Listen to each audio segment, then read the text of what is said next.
Chapter 601. Honestly, Wu Yan wanted to summon Kotori, Kurumi, Toka and Yono to Silveria. It's not just because he missed them, it's also because he wanted to meet Hinajuku, Mikoto and the other girls. That's why he wanted to do so. Although he was a bit shameless, but no matter what, whether it was Hinajuku, Mikoto or Kotori, they were all a part of him that he couldn't do without. And since they were all his people, he had to get along well with them. That was the most important thing, wasn't it?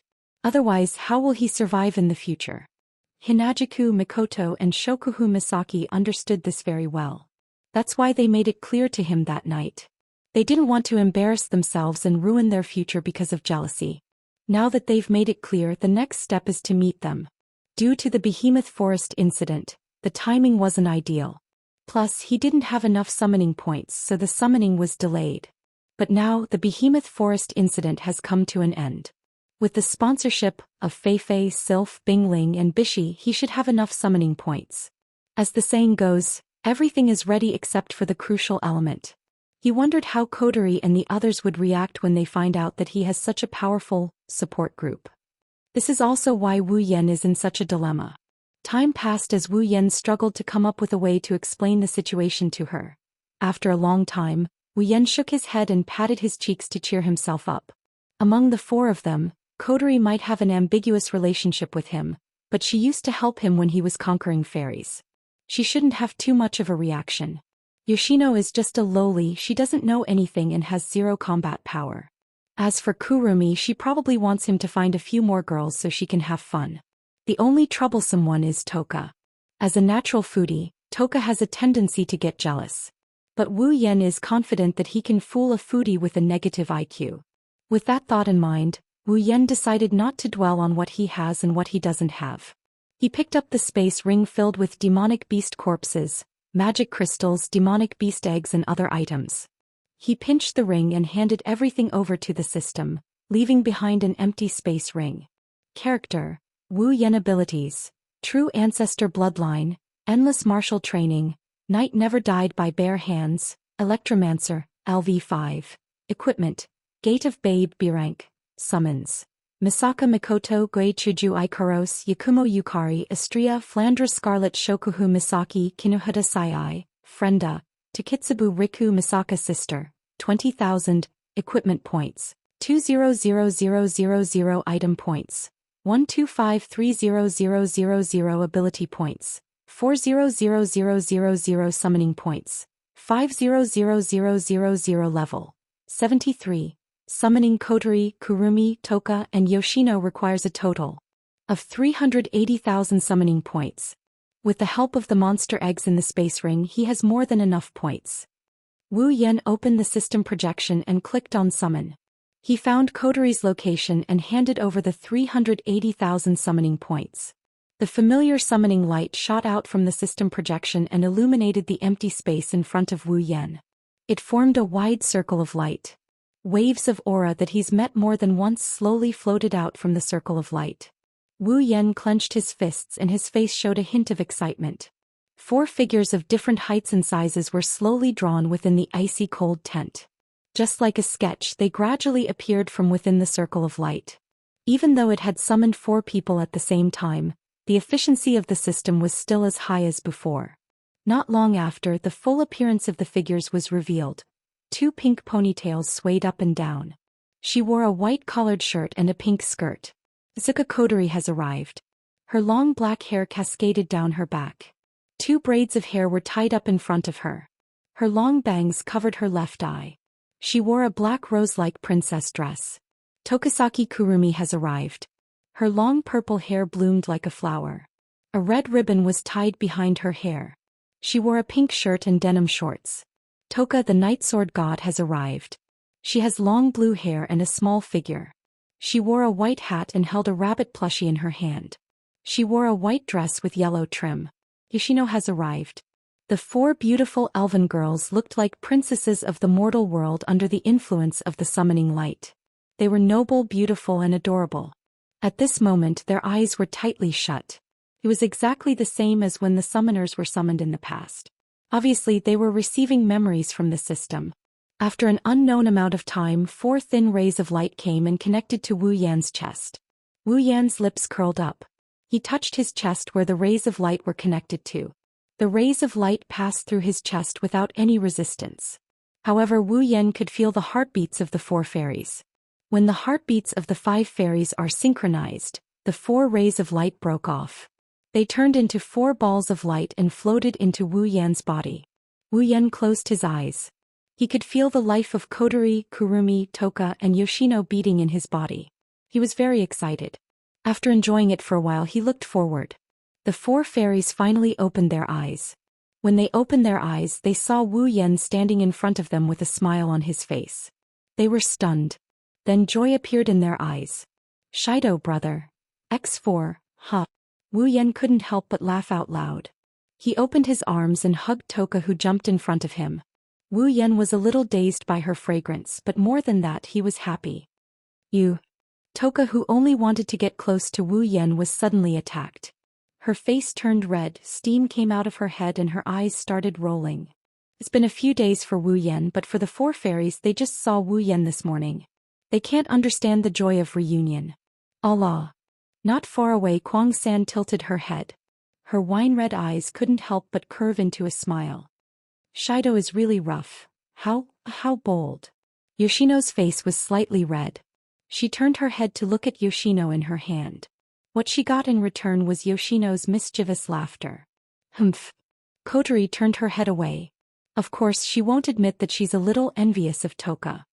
Hee, I'm happy, can't I? Wu Yan let go of Toka and he chuckled. He opened his arms wide and he teased her. Kurumi, why don't you have one too? Kurumi was stunned, then she smiled and walked to Wu Yan without any hesitation. She threw herself into Wu Yan's arms. Tightening his arms, Wu Yan's smile deepened. He turned to look at Yoshino and squatted down. Come, Yoshino, let brother hug you too. You. Yoshino's face turned red. She turned left and right in a panic. Then she summoned her courage and threw herself into Wu Yan's arms. Kotori felt both happy and worried at the same time. She noticed Wu Yan's malicious gaze and she took a step back. Her cheeks turned red as she blushed. But before she could do anything, Kotori's vision turned black.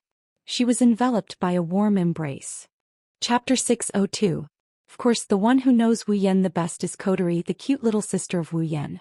Kotori is the only one who knows about Wu Yan's background. She understood the kind of feelings this Oniai-chan must be harboring for him to hug them like this. Kotori blushed when Wu Yan hugged her, but she didn't struggle. She bashfully snuggled into Wu Yan's embrace with her eyes closed. She didn't dare to look at anyone. However, Kotori still felt a bit weird. She just had a grand farewell with Wu Yan a moment ago. Now she's seeing this Oniai-chan who she both loved and hated at the same time. It's a weird feeling. Let go of me. After a long time, Wu Yan still didn't let go of her. Kotori shyly yelled, "How much longer do you want to hug me?" "It doesn't matter. I'm just happy." Wu Yan pursed his lips, but he still let go of Kotori. He was a bit reluctant. It can't be helped, Kotori, Kurumi, Toka and Kano are the 4 fairy girls. Wu Yan missed every single one of them, but the one he missed the most would be this cheap sister of his. When Wu Yan first arrived in the date battle world, he met Kotori. She arranged for him to stay in her house. He also went to the past and met the past Kotori. It's only natural that his feelings for her were stronger than the other 3 girls. Only after Kotori regained her freedom did the 4 elf girls realize what had happened to them, and their eyes were filled with curiosity. Wu Yan chuckled. "Did you guys get the necessary memories from the system?" The 4 girls nodded in unison. Kotori looked around and exclaimed, "Although I've heard about this from you a long time ago, I still feel like I'm dreaming after experiencing it for myself." "Kotori, you already know everything from Shido." Kurumi pointed a finger at her lips and looked at Wu Yan. "Shido, that's not fair. We were kept in the dark." Wu Yan scratched his head, embarrassed. "I was afraid you wouldn't believe me." "Are we really in another world now?" 10 Incense looked around curiously and pointed at the top of her head. "Trida, what is this?" she asked. "This is a tent." Wu Yan shrugged. Toka opened her mouth and said, "Don't ask me what a tent is. I don't know how to explain it to you." Toka pouted and turned her head away. Wu Yan found it funny. Squatting down, Wu Yan picked up the 4 Yunai who were also looking around curiously. Wu Yan continued. You guys already know about my memories from the system, so I don't need to explain too much. In short, we will be living here for a long time. We need to get used to it as soon as possible. Sherdao is really overbearing. Obviously, I haven't agreed to live in this world with you. Kuang San smiled and lowered her head. Wu Yan shook his head and bitterly smiled. Alright, don't call me Shido. My real name is Wu Yan. Just call me Yen. Yen. The bow-tied hairband on 10 Fragrance's head fluttered like a kitten. That's not a nice name. Shido sounds better. Wu Yan was speechless. Kotori raised her head proudly. Of course, that's the name I gave him. You guys. Wu Yan chuckled and he raised his voice. Whether it sounds nice or not is one thing. Anyway, this is my name. Don't call me by the wrong name. The 4 girls wanted to retort, after all they're used to it. But when they saw Wu Yan's unquestionable expression, they gave up on the idea and reluctantly agreed. The name issue is a small matter, but it has to be emphasized. Wu Yan doesn't want them to call out Shido's name when they're showing off their love. It's the name of the main character of the original work after all. Seeing how reluctant the girls are, Wu Yan rolled his eyes in annoyance. Why do you all look like that? It's not that different. Kotori, Yoshino, you all call me Big Bro. Just call me Big Bro. As for Kurumi and Toka, just remember them. Is it that hard? Fine. Since Wu Yan put it that way, the girls had no choice but to compromise. Kotori was the only one who wasn't happy about this. In her commander mode, she can't bring herself to call Wu Yan Oniai-chan in front of everyone. All right. Wu Yan chuckled. He paused and pretended to be casual. Come with me, let's go meet my companions in this world. Companions? Toka and Yoshino didn't think much of Wu Yan's words. But Kotori and Kurumi narrowed their eyes and looked at Wu Yan. Zhoosh. Wu Yan's back was drenched in sweat. His face is still as innocent as ever, he doesn't look like he's guilty at all. But the more Wu Yan acted like this, the more suspicious Kotori and Kurumi became. They looked at each other and stared at Wu Yan without saying anything. The entire place fell silent. At a certain moment, Kotori wrinkled her nose and turned her head away. Since they're companions, it's not a bad idea to meet them. Wu Yan started crying inside. He looked at Kotori with a very touched expression. As expected of a good sister. Her support, whether it's against the elves or against the outside world, never changed. Kotori, I love you so much. Kurumi covered her mouth and smiled. She nodded, she didn't care at all. Carrying Yoshino, Kotori, Kurumi and Toka, the 5 of them walked out of the tent. They walked towards Chuju, Mikoto and the other girls. Wu Yan started to get nervous as he got closer to the tent. I wonder what kind of meeting scene it will be. You're Yoshino, right? Seeing Yoshino standing in front of her, who's about the same age as her, Flan's eyes showed a trace of joy. For a long time, other than little Liren, Fran was the only child in this group of people. Although Fran also liked to be with everyone, she still hoped that there would be someone of the same age who could accompany her. Now that opportunity has arrived, how could Flan not be happy? My name is Flandra-chan. Flandra-chan straightened her back to make herself look more dignified. I'm 495 years old today. How about you? Are you as old as Flan? 95 years old. Yoshino blinked her big blue eyes. Her expression was filled with astonishment. Flandra-chan thought Yoshino was admitting to something. Hee hee, Yoshino, looks like you're not as old as Flan. Flandra-chan jumped in joy. If that's the case, you have to call me Big Sister Flan, got it? Yoshino lowered her head and thought for a moment before nodding. Flan has a point. 495 years old is older than her, right? Calling her big sister is the right thing to do. Wah, Fran instantly jumped 3 feet into the air with excitement on her face. Flan is a big sister too. Flan is a big sister too. Everyone laughed when they saw the innocent conversation between the 2 girls. Estria and Toka laughed the loudest. The 2 of them were holding hands. You're Kotori, right? Chuju ran her fingers through her hair and smiled at Kotori. I often hear Yen talking about you. You look about the same age as me, right? Mikoto looked at Kotori with interest. My name is Mikoto, nice to meet you. Kotori smiled cutely and nodded. She started introducing herself. At the entrance, Wu Yan stared at the scene with his mouth agape. His heart felt like it was being trampled by thousands of alpacas. Is this real? Chapter 603. Wu Yan felt like he didn't need to be so conflicted when he saw this peaceful scene. With Kotori's personality, unless it's absolutely necessary, she won't fight with others over something. She may be a bit of a tsundere, but she's different from Hinagiku and Mikoto. She doesn't like to get jealous. The only time she gets jealous is when she feels that her status as a younger sister is being threatened. Otherwise, she'll just be a capable younger sister in all aspects. Toka, on the other hand, is a very jealous person. However, she would only show her jealous side when Wu Yan is surrounded by enemies. For example, when Kurumi applied to be Wu Yan's fiancé, Toka showed her hostility. Now, with her natural brain, she didn't realize that everyone around her is her enemy. She even stuck close to Astria because of gluttonous antenna. Of course, it could also be because of dumb antenna. As for Yono, let's not talk about her. Can't you see the love in the eyes of the girls around her? Even if Wu Yan wants to chase the 4 yonai away, the girls would probably just kill him for it. Flandre-chan and Yono are yelling at each other. Astria and Toka are messing around with each other. Hinagiku, Mikoto and Kotori are chatting in a corner, giggling and giggling. Wu Yan, who had been frozen stiff all this while, suddenly turned to ash. I feel like an idiot. Wu Yan took 2 deep breaths and forced a smile. He walked up to Astria and Toka. Astria, Toka. Wu Yan opened his mouth, but Astria interrupted him. Really? You also think barbecue is the best? Yes. I love barbecued meat the most. There are sweet ones, salty ones, hard ones and soft ones. When you bite into it, it's still crispy. You too. Wow. Especially Master's barbecue, it's my favorite. Right. Shido. No, Yan's cooking is delicious, I love it all. Me too. You too. I've eaten Master's Manchuhan Imperial Feast before. It's delicious and there's a lot of it. I can eat until I'm full every time. Huh. Manchuhan Imperial Feast? What's that? I've never eaten it before. Let's get Master to cook for us next time.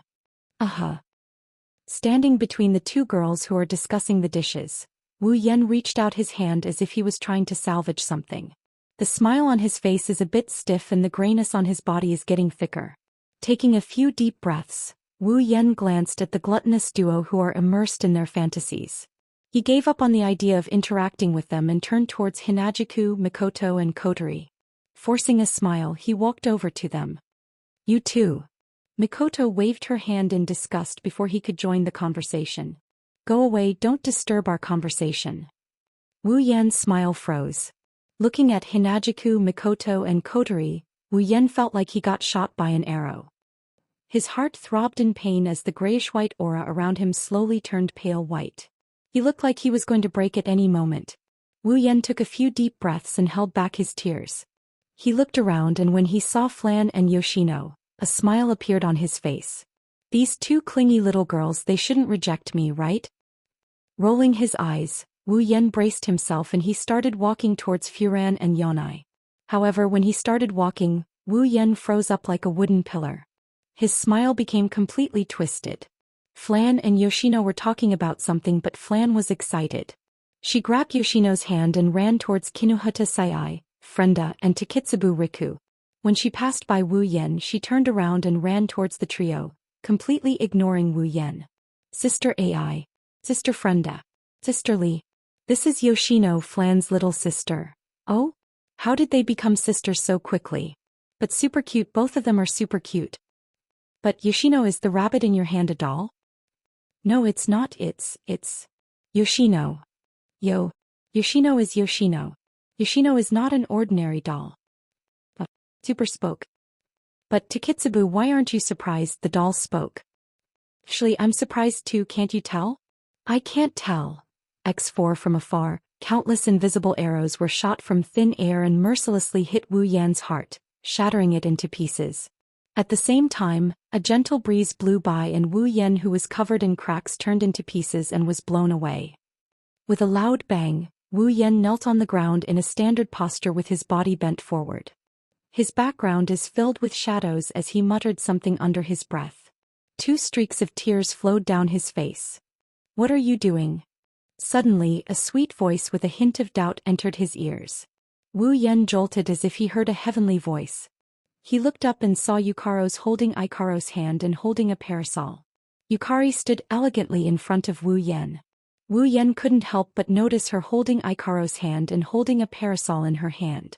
The moment he saw Yukari, Wu Yan's tears collapsed. Yukari, with tears streaming down his face, Wu Yan threw himself in front of Yukari and hugged her thigh. He rubbed his face against her thigh as if he was holding a carrot instead of a thigh. Yukari jumped in fright. She looked at Wu Yan, who was desperately rubbing his face on her thigh and crying his eyes out. She was stunned. What kind of blow did you go through to turn you into such a person? Stop. Stop it, stop it. Wu Yan said with tears streaming down his face. His words were full of vicissitudes of life, making people feel pity for him. Ikaros's ear-like headwear moved slightly and she walked to Wu Yan's side. She reached out and patted his head like a saint comforting a child. It's quite a comical scene. Chuju, Mikoto and Kotori, who were chatting happily, stopped and looked at each other. In the end, Kotori couldn't bear to see him like this. Aren't we being a bit too much? Kotori, you mustn't pity him. Mikoto stepped forward and said angrily. If you pity him, he'll take advantage of you. But Kotori, you have to know that we have to do this. Chuju narrowed her eyes and said seriously. If we don't teach him a lesson, he'll definitely bring more girls back. Do you want to see him bring more girls back every once in a while? Kotori furrowed her brows. She doesn't mind this, but she doesn't want her group to be drowned in the sea of people either. Mikoto decided to strike while the iron is hot. That's why we have to teach him a lesson. He needs to remember that not everyone can be brought home. Home. Hinajuku and Kotori turned to look at Mikoto with a strange expression. Oh Mikoto, so you've already thought of home? Chuju teased. Mikoto's face turned red. She waved her hand and shook her head. I didn't. Don't deny it. Kotori looked at the two teasing each other and couldn't help but laugh. It's not bad, this feeling. Chapter 604. All of a sudden, the entire tent that was filled with people talking to each other became silent. Everyone looked at each other, their eyes revealing a strange look, as if they were telling others that they had discovered something. Then they pursed their lips and mechanically turned in a direction. In the center of the tent, two beautiful girls stood facing each other. They had the same noble smile on their faces and their figures were elegant. Compared to the noisy tent, no matter which group they were in, they did not fit in at all. They were like young ladies who had lowered their status and walked into the market. They are Shokuhu Misaki and Tokisaki Kurumi. Looking at the two young ladies who didn't say anything and only had elegant and noble smiles on their faces, everyone present came to a sudden realization. No wonder they felt something was missing. No wonder they felt something was wrong. It's because of these two girls. Wu Yan, who was still holding on to Yukari's thigh, started tearing up. He pointed at the two girls who were staring at each other in the middle of the room and he spoke in a cautious tone. You're talking about them? Yukari patted Wu Yan's head with her fan.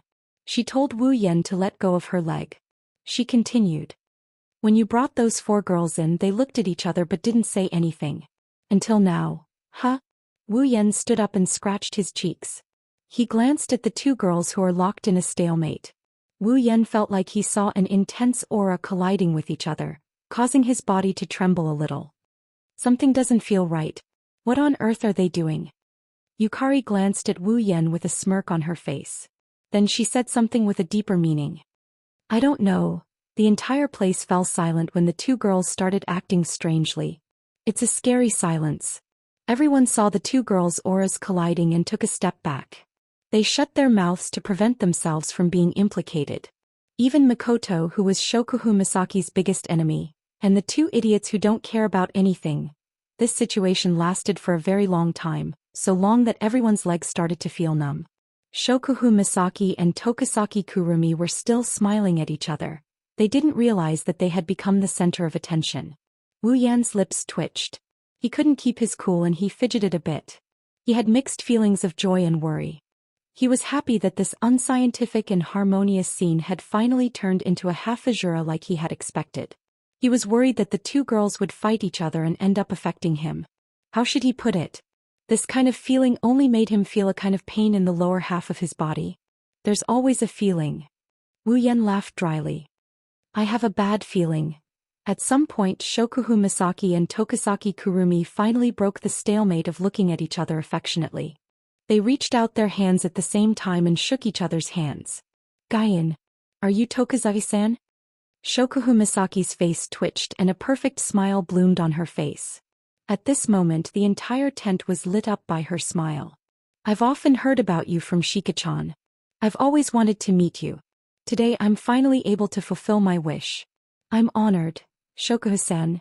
Kurumi's beautiful face showed a charming smile. Her wine-red eyes curved like a crescent moon. She looked mature and sexy. The temperature in the tent rose a little bit. Her sweet voice made the girls' bodies warm up. "Just like Shokuhu-san, I've often heard about you as well." Kurumi tilted her head and blushed. "I've often heard that Aotsuyama dotes on Shokuhu-san. Now that I've met you in person I can't help but feel inferior."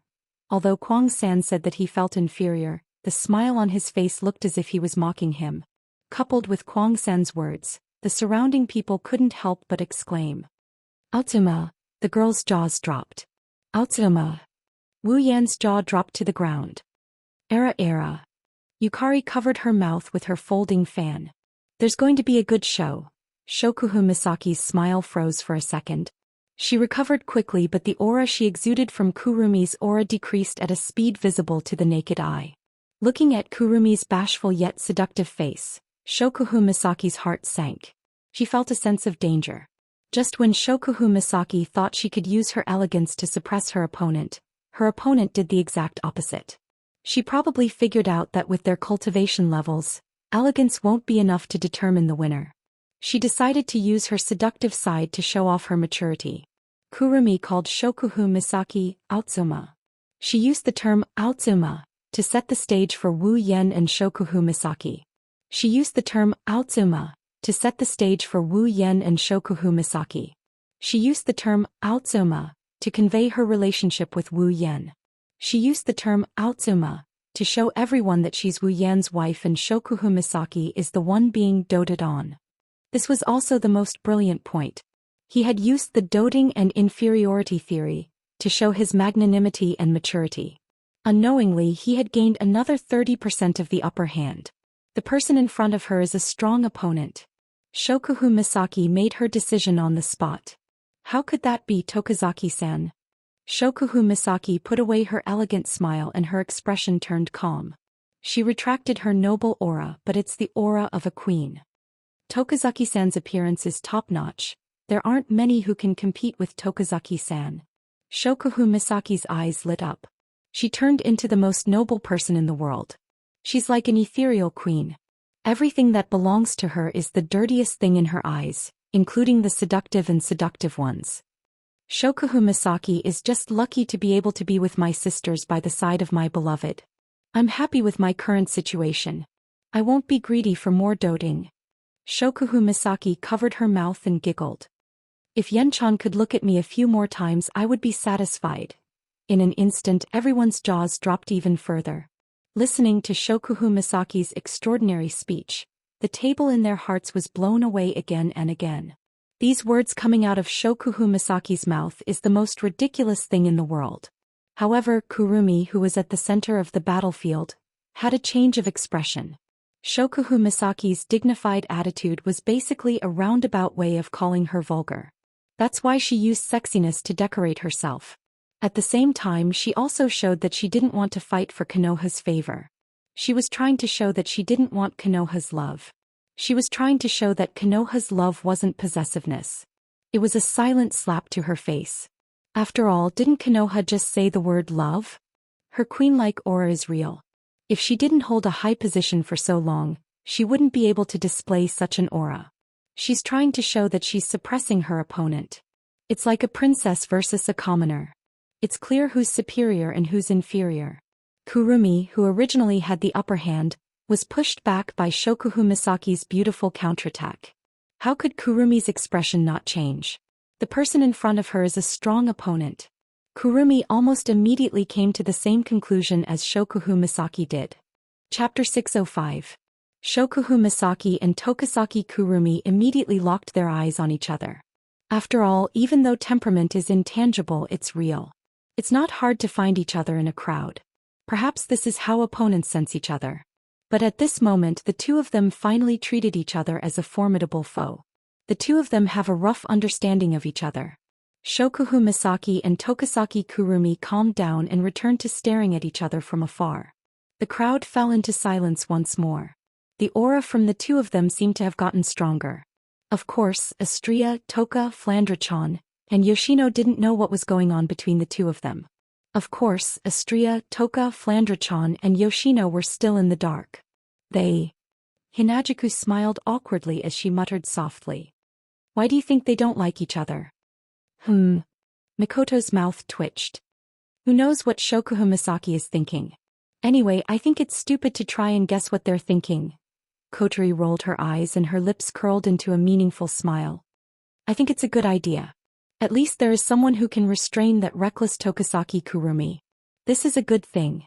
Hinajuku and Mikoto didn't know how reckless Tokasaki Kurumi was, but when they thought about Shokuhu Misaki's usual behavior, they nodded in agreement. In a way, Shokuhu Misaki and Tokasaki Kurumi did have a lot in common. Perhaps it was because there were too many similarities between them that they didn't see eye to eye the first time they met. That collision of auras might only make the other girls feel a little suppressed, but for Wu Yan, it's enough to make him tremble in fear. Looking at the two pretty girls facing off against each other, he couldn't help but gulp. His heart is filled with both shock and fear. These two girls aren't going to start fighting with each other just like that, right? Thinking of this, Wu Yan couldn't stay calm anymore. He would rather Shokuhu Misaki and Tokasaki Kurumi get along than have them fight each other to the death. He immediately ran to the two women and laughed bitterly. Well, let's stop introducing each other. We'll have plenty of time to deal with each other in the future. There's no need to rush. Hearing Wu Yan's words, Shokuhu Misaki and Tokasaki Kurumi immediately retracted their aura, and a smile flashed in their eyes. You're right. Shokuhu Misaki seemed to be implying something. We'll have plenty of time in the future. Era. Kurumi tilted her head and a strange smile appeared on her face. With Shokuhu-san as my companion, I'm sure I won't be bored in the future. Is that what Tokasaki-san thinks too? Shokuhu Misaki looked at Kurumi with a smile. The two of them shared a tacit understanding and turned their heads away. Like the other girls, they stood there quietly. Wu Yan, who stood beside them, had a dry smile on his face. His forehead was dripping with sweat as he listened to the dangerous conversation between the two girls. To have two wives like these, did he pray to the gods in his past life? Or did he commit a sin? Kurumi glanced at Wu Yan and then at Shokuhu Misaki. She seemed to have thought of something and smiled. Like a girl in love, she skipped over to Wu Yan and hugged his arm. She leaned on his shoulder with a blissful expression. Hey hubby-sama. Wu Yan's expression froze when he heard the sweet words, hubby-sama. Kurumi's voice was full of charm. Wu Yan's body started to heat up and his throat started to dry up. Kurumi acted like she didn't know what was going on. She hugged Wu Yan's arm with all her might. Her plump breasts were pressed flat against his arm. Hubby-sama, this is my first time here. I'm not familiar with this world. Why don't you take me around? Wu Yan laughed awkwardly as he complained in his heart. Isn't this the same excuse you used when you came to Torilai Zen High School to eat me up? Wu Yan opened his mouth and was about to agree when Shokuhu Misaki narrowed her eyes. She glared at Kurumi with a hint of anger on her face. Kurumi's actions might seem normal, but Shokuhu Misaki knew what she was doing. She knew Kurumi's character very well, so she knew what she was doing. She's provoking her. Shokuhu Misaki stepped forward. Before Wu Yan could agree, she squeezed to the other side of Wu Yan and hugged his arm. She had a faint smile on her face. Tokaze-san, you're new to this world so you don't know. Little Yen needs to socialize with the major factions in this world. He doesn't have much free time. Shokuhu Misaki commented as if she was giving her advice.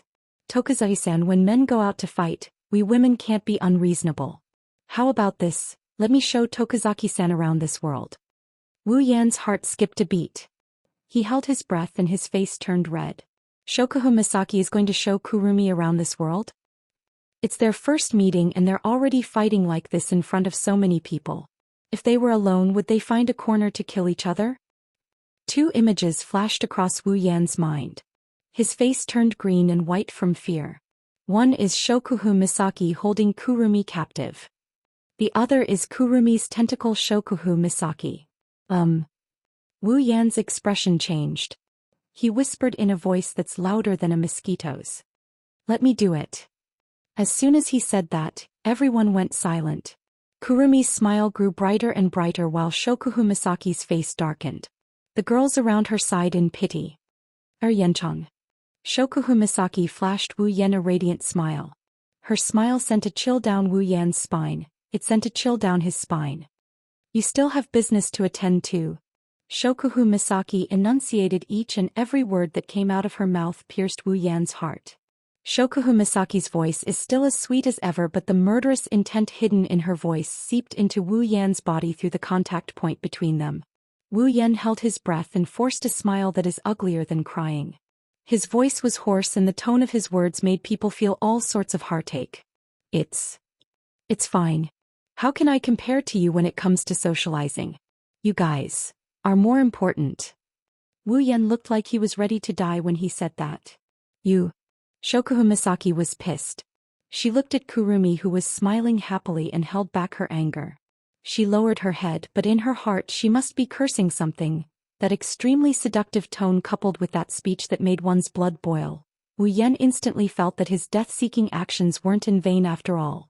Shokuhu Misaki raised her head and glared at Kurumi with her teeth clenched. Her heart was filled with anger as a ridiculous decision came to her mind. Yenchan. Shokuhu Misaki chuckled and said, Shokuhu Misaki has a reward for you tonight as well. Heaven and hell are separated by only a split second. This is what Wu Yan is experiencing right now. Not far away, Yukari shook her head and turned her head away. Looks like the final victor has been decided from the very beginning. Chapter 606. Spalier World Academy, the top floor of the arena tower. This is an open-air platform with no signs of human activity. Aside from a limited number of people, almost no one in the entire Spalier World Academy knows about this place. The elders of the academy usually use this place as a platform to communicate with each other. Today this place that was usually quiet finally welcomed a rare liveliness. Moreover, it was a real liveliness. The 12 elders of the academy will cast their projections here if they need to discuss something. They'll be able to communicate with the elders in other places. For example, when they need to discuss the birth of the Beast King or when they need to meet someone, they'll use this method to gather. For example, when they met with Wu Yan last time. Sometimes the 12 Tier 9 powerhouses, the leaders of the 12 factions of the Spalier world, will come here personally. Whenever they do, it means that something big is about to happen in the Spalier world. The appearance of the Beast King is something that will affect the entire Spalier world. Thus, the top floor of the Tower of Arena welcomed the arrival of the elders of the Board of Elders. 12 silhouettes silently appeared on the top floor of the arena tower. It's as if they've agreed to it beforehand. They slowly landed on the ground and gathered at the center. Naturally, they're the 12 elders of the academy. Is everyone here? A gentle voice came from a person wearing a crown in the middle of the room. It's like a spring breeze to the ears. It's the Emperor of Ailu. Since everyone's here, let's begin. The Emperor of Ailu glanced at the two crowned middle-aged men beside him. They're the Emperor of Baruba and the Emperor of Fea. After receiving a nod from them, the Emperor of Ailu turned to look in another direction. Old Lei, why don't you explain? The Thunder Monarch nodded, then took a few steps forward and nodded slightly at the elders around him in greeting. Everyone, I'm sure you all know what this meeting is about, right? Lei Wang spoke in a deep voice. Our guess is correct. The Beast King has indeed been born. Hearing his words, the group of elders revealed grave expressions, especially the three great emperors. Their brows were tightly knitted together, and they no longer looked at the Thunder King who was speaking. Lei Wang looked at everyone and spoke. He told them everything he's learned since he arrived at the Behemoth Forest. He also told them everything he learned about Bingling, Feifei, Sylph, Bingling, and Bishi when they entered the Behemoth Forest. He didn't hide anything from them. Lei Wang even told Wu Yan and Co. about how Lei Wang personally asked Wu Yan and Co. to protect Feifei. He didn't hide anything. When Lei Wang finished, the Ailu Emperor and the two elders looked at him with gratitude. After all, if Lei Wang didn't ask Wu Yan and Co. for help, their talented juniors would have died at the hands of the Beast King due to their little squabbles. However, due to the matter with the Beast King, they did not have the leisure to thank the Thunder King. Together with the other elders, they lowered their heads and muttered to themselves. The atmosphere was somewhat depressing. The Thunder Sovereign sighed and pulled himself together a little. Fortunately, the Beast King is heavily injured. According to Fei Fei and the others, it will take at least a year for him to recover. This is a good opportunity. Hearing this, a gleam flashed in the eyes of everyone present. One of the elders asked the Thunder Sovereign, "Is this news accurate?" Lei Wang shook his head. "I'm not sure if it's accurate, but Fei Fei said it was Lord Zi himself who said it." The moment the three words Lord Zi rang out, the expressions of everyone present froze. Simultaneously, traces of fear flashed across their faces. Even though they were the closest existences to the demigod rank, it was also because of this that the 12 founding elders knew how powerful a demigod was. Even if all 12 of them attacked together, it would still be difficult for them to fight a powerhouse who had just entered the demigod rank, let alone fight to a draw or even win. But that Lord Zi, with a flip of his hand, had beaten the Beast King who had just entered the demigod level, to the point of being defeated and forced to flee. Such an existence was already not something they could imagine. The Ailu Emperor raised his head. Since this is Lady Zi's assertion, then the credibility of it must be extraordinary. The Baruba Emperor hesitated. Although it was Lord Zi's words, it's possible that he was overconfident and made the wrong judgment. After all, this is the first time he met the Beast King, right? He might not understand the Beast King's methods. That's not unreasonable. The Fei Air Emperor muttered. Perhaps the Beast King has a way to recover quickly. As the Fei Air Emperor spoke, the 12 senior statesmen felt a headache coming on. No matter what, we have to do our best. We can't relax in the behemoth forest. The Ailu Emperor waved his hand and looked at Lei Wang. Old Lei, you should stay in the behemoth forest for now. Report to me if there's anything. Lei Wang nodded. Then he frowned as if he thought of something. Shouldn't we go and ask those big shots to help us? Those lords. The elders instantly looked at each other. Immediately after, the three emperors laughed bitterly. Old Lei. The Ailu Emperor sighed. You think we haven't tried? It's just that the lords don't think it's time for them to make a move. It's not like you don't know that they won't make a move unless it's something that truly threatens the three empires. The 12 founding elders shook their heads and sighed with troubled looks. After some time, another founding elder stepped forward. Can we ask that Lord Zi to help us? Everyone was stunned. Then they looked at each other and their expressions began to change. It was obvious that they were tempted. Seeing how tempted they were, the Thunder Sovereign's frown deepened. Lord Zi was the one who defeated the Beast King. It's most suitable for Lord Zi to make a move. However, will Lord Zi agree? You don't agree? A white-haired old man sneered. Maybe that Yasasama won't agree, but we can start with that Wu Yen brat. What are you talking about? Lei Wang's face darkened. Old man, I advise you not to make a move on him. Lei Wang. The elder roared. I know you're on good terms with Wu Yen, but don't forget how big of a threat the Beast King is to us. This isn't the time to care about relationships. If that brat really cares about your relationship, why doesn't he ask Lord Zi for help? You. Lei Wang was furious. Old man, he doesn't owe us anything. He doesn't need to do anything for us. Do you think he's your subordinate? Aren't you the one who holds a grudge against him? Because that little fellow defeated 2 of your grandsons in succession. Venomous slander. The old man roared and his face began to turn ferocious. Fine. Since you care about our relationship, I'll do it. I don't believe that a mere level 8 dares to rely on others to go against me. As soon as the voice fell, a black crack filled with eyeballs suddenly appeared in the void in front of everyone. At the same time, an invisible wave violently shot out and hit the old man heavily. Puff. A mouthful of blood spurted from the elder's mouth. He flew backward and crashed into a wall. His head tilted and he fainted. What? The remaining 11 elders exclaimed in shock. While they were still in shock, a voice rang out from the crack that was filled with eyeballs, causing everyone's bodies to tremble. Since you've done it, you have to pay the price. Chapter 607. Outside the behemoth forest, the campsite. The campsite is filled with tents. Aside from the people coming and going, the campsite is full of tents. With so many people living in the same place, there's naturally a lot of tents. However, among the many tents, there was one that appeared to be icy cold on the outside. However, the situation inside was enough to cause the icy cold temperature to rise by a few levels. On top of a blanket, 3 people are lying on top of each other, their bodies are intertwined in an ambiguous position.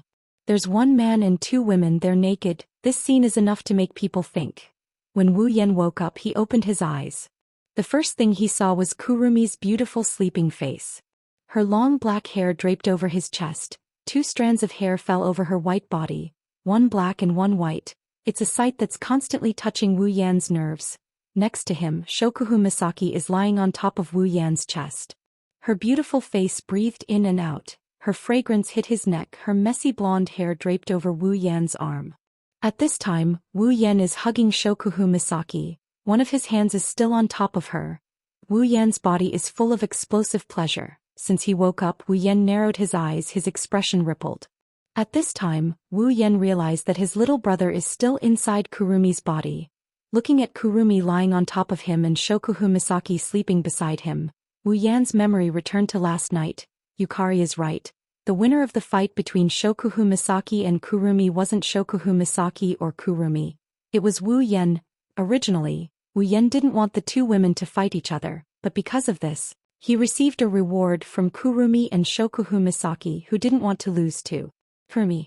It's all fate. With Shokuhu Misaki's personality, she shouldn't have agreed to sleep with Wu Yan with other women, but now she took the initiative to sleep with him. From this, it can be seen how dangerous Kurumi is to Shokuhu Misaki. Kurumi didn't care about these things. Maybe her feelings for Wu Yan are the only thing holding her back. Kurumi, who lost her dreams, is the most open-minded of them all. Otherwise, she wouldn't be lying in Wu Yan's arms with a rival she was fighting in the dark yesterday. In the end, these 2 women who have similar personalities and differences ended up benefiting a certain wolf for one night. Recalling Kurumi's bold actions last night, Shokuhu Misaki's shameful actions, and how the 2 women threw themselves at him, Wu Yan couldn't help but grin. A smug smile appeared on his annoying face. Kurumi lightly moved her lower body, her beautiful brows furrowed, as if she was complaining about someone disturbing her sleep. She opened her eyes with dissatisfaction and looked at Wu Yan's smirking face.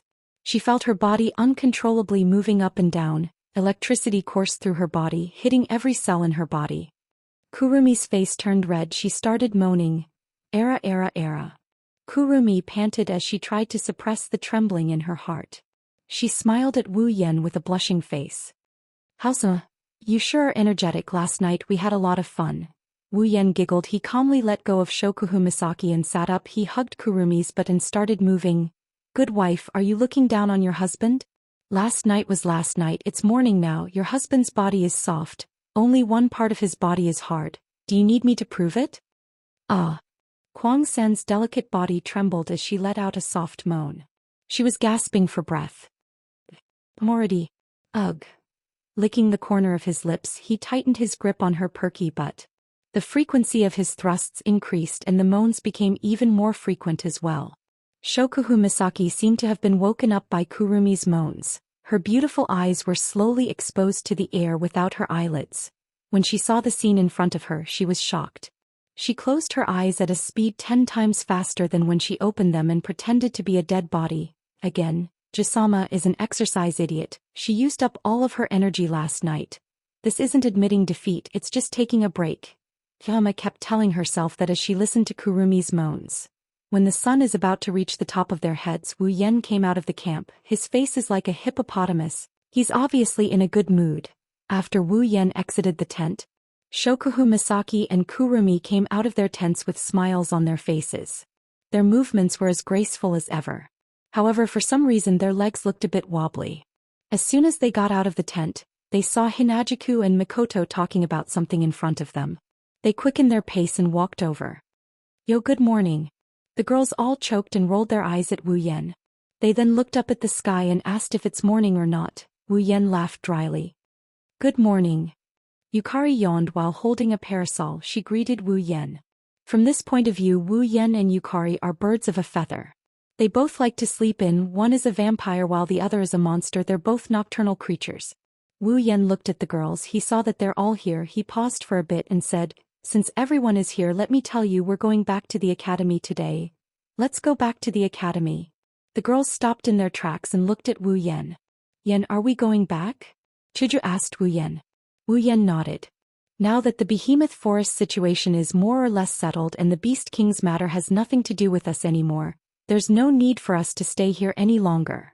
Hearing this, the girls fell silent for a moment and felt that this was the case. Only Mikoto furrowed her brows. Do we really have to go back? Mikoto said reluctantly, causing everyone to be surprised. What? Wu Yan asked. You don't want to go back? Not really.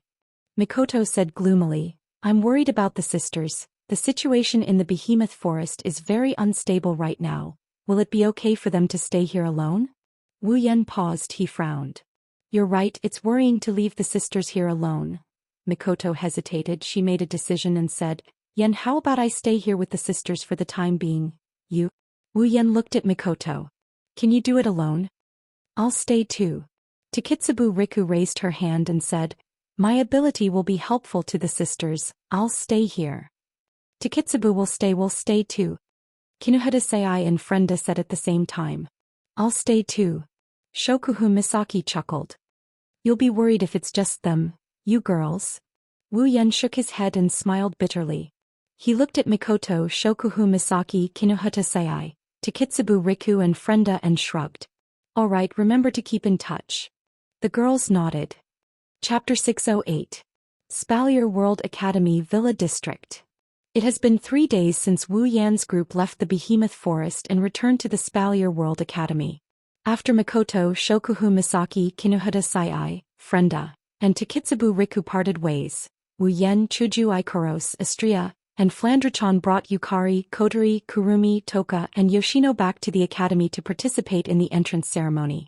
With the addition of the 5 special students, the group of 10 returned to the villa area and resumed their peaceful life in the academy once again.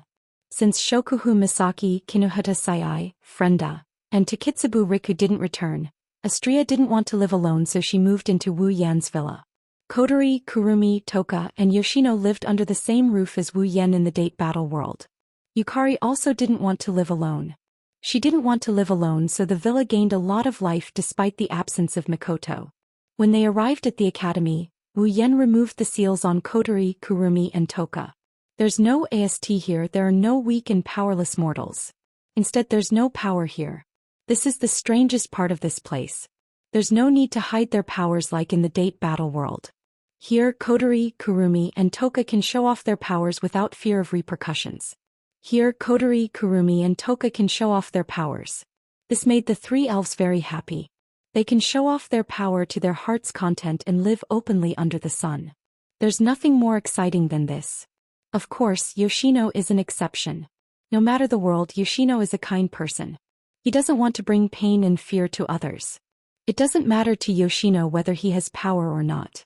Fortunately, Flandrachan was the same. She didn't really care about whether she had her powers sealed or not. Plus, the 2 girls looked to be around the same age. Since they were the only ones with their powers sealed, they were even crazier than Kotori, Kurumi, and Toka who didn't have their powers sealed. Naturally, Flandrachan was the one leading the way. Now, Kotori has overcome the side effects of using elven power with the help of the system item. Although the sealing bracelet can't be removed for life once worn, it doesn't matter to the 3 elves in the Spalier world. Wu Yan didn't seal their powers anymore. Without the shackles of cowardice, the 3 elven girls developed a strong interest in the Otherworld's academy. Under Violet's lead, they thoroughly toured the entire academy in 3 days. They even went to the arena tower. Because of this, the rumor of the new students creating new glory once again spread throughout the entire academy. For a time, the 4 beautiful new students became the center of attention in the academy. Of course, Kotori, Kurumi, and Toka are all above level 70, which means they're close to the peak of tier 8. They won't be able to find a match for them in the current academy, let alone Yukari. Let's not talk about the academy, there might not be many who can match her in the entire world. What was worth mentioning was that Violet seemed to be very excited about becoming a student. She wore that special student uniform all day long and wandered around the entire academy. Even when she encountered some restricted areas, she would directly open a gap and break in. She was having so much fun that even now her excitement had yet to subside. According to Yukari, it's an interesting world, an interesting academy, and interesting experiences. Of course she wants to have fun. According to Wu Yan's point of view, being a student would bring out the youthfulness of a 17-year-old girl. That's why Yukari is so excited about it. Meanwhile, in the mansion, Wu Yan, Chuju, Kotori, and Kurumi are enjoying their lunch in the living room. Ikaros is standing beside Wu Yan with a teapot in her hand, acting as his nanny. Flandre-chan and Yoshino are sitting on the floor. They seem to be playing some interesting game. Only Astria is complaining about something to Toka. He bitterly smiled when he saw Astria glancing at him from time to time while Toka glared at him with an indignant look on her face. The reason for this is because Wu Yan gave Astria a beating. Astria is the current #1 student of the academy and Wu Yan has a mission to compete for a spot in the ranking. It's inevitable for him to get into a fight with Astria. Astria is already level 79, she's going to reach level 80 soon. If I don't take her out before she reaches tier 9, I'll have to take her out. Not only Astria, even Wu Yan managed to reach the 8th floor of the arena tower. If it wasn't for the fact that the tower master of the 9th floor is an elder of the academy and Flandre-chan's red jade mode can only last for a short period of time, Wu Yan would have been the first student in history to reach the top of the arena tower. However, the news of Wu Yan reaching the 8th floor and becoming #1 caused quite a commotion. This is also why Wu Yan is being squatted at home. Shaking his head, Wu Yan chose to ignore Astria's resentment. At this time, a tall figure floated down from the 2nd floor. Little Yen. Yukari narrowed her eyes, she looked like she was half asleep as she yelled. Hurry up and cook for me. By the way, Yukari's stomach was conquered by Wu Yan's cooking after spending a week with Wu Yan. Yukari. Wu Yan bitterly smiled. I'm not that fox in your house. To think that you can order me around so naturally every day. Yizichan sneered. Azura's cooking isn't bad but it's not as good as yours. Yukari floated to Wu Yan's side like she was sleepwalking. She didn't try to hide her body from him. Hurry up and cook for me. You're not Yuko, don't try to act cute. Wu Yan stood up despite saying that. Yukari couldn't help but giggle when she saw this. Suddenly Violet's expression changed slightly. Her tall and slender figure began to dim at the same time, and gradually became transparent. Yukari. Wu Yan jumped in fright. The girls who were doing their own things were also shocked. They all jumped up and yelled. What's going on? Oh. Yukari's dazed expression disappeared and a shrewd smile returned to her face. However, there was a trace of helplessness on her face. Looks like it's about time for the power of cultivation realm to last, Yukari. Everyone's expression darkened when they saw Yukari's body slowly disappearing. Although they had only been with Purple for a week, many of the girls had already developed strong feelings for Purple during that time. Now that Yukari is going back, none of them are willing to part with her. Taking in everyone's expressions, the smile on Purple's face did not change, but it became much gentler. Everyone treated Yukari this way, but she treated them the same way too. In this 1 week she didn't have to worry about Fantasy Village, the barrier, or the mutation. She only had to live a carefree life and everyone's sincere companionship. Yukari has long regarded these people as her most important friends. They were as important as Yukari, and Yukari. Yukari also couldn't bear to part with them. Little Yen, everyone. Violet waved her hand at everyone and put on her most radiant smile. See you next time. Goodbye, Yukari. Z nodded with a light smile. Her figure disappeared from where she stood. Chapter 609. As Z's figure slowly disappeared from the spot, an oppressive atmosphere pervaded the entire villa. Everyone present lowered their heads in silence as they looked at the spot where Z had disappeared. They remained silent for a long time. Oni-chan. Flandre-chan held Wu Yan's hand and buried her head in it. He couldn't see her expression but he could hear her soft voice. Will we see Yukari again? Yukari. Wu Yan regained his senses but he didn't look away. He reached out and patted Flandre-chan's head. Yes, we will definitely meet again. Although his voice was soft, it was not difficult to hear the determination in it. Flandre-chan lifted her head and smiled. The other girls followed suit and the oppressive atmosphere disappeared without a trace. Wu Yan forced a smile and looked at the spot where Yukari disappeared. He slowly opened his hand. A drop of blood with strange energy was floating on top of his palm. This drop of blood had flown into his hand from where Amethyst had disappeared. Wu Yan clenched his fists and he looked at the sky outside the window. He mumbled to himself.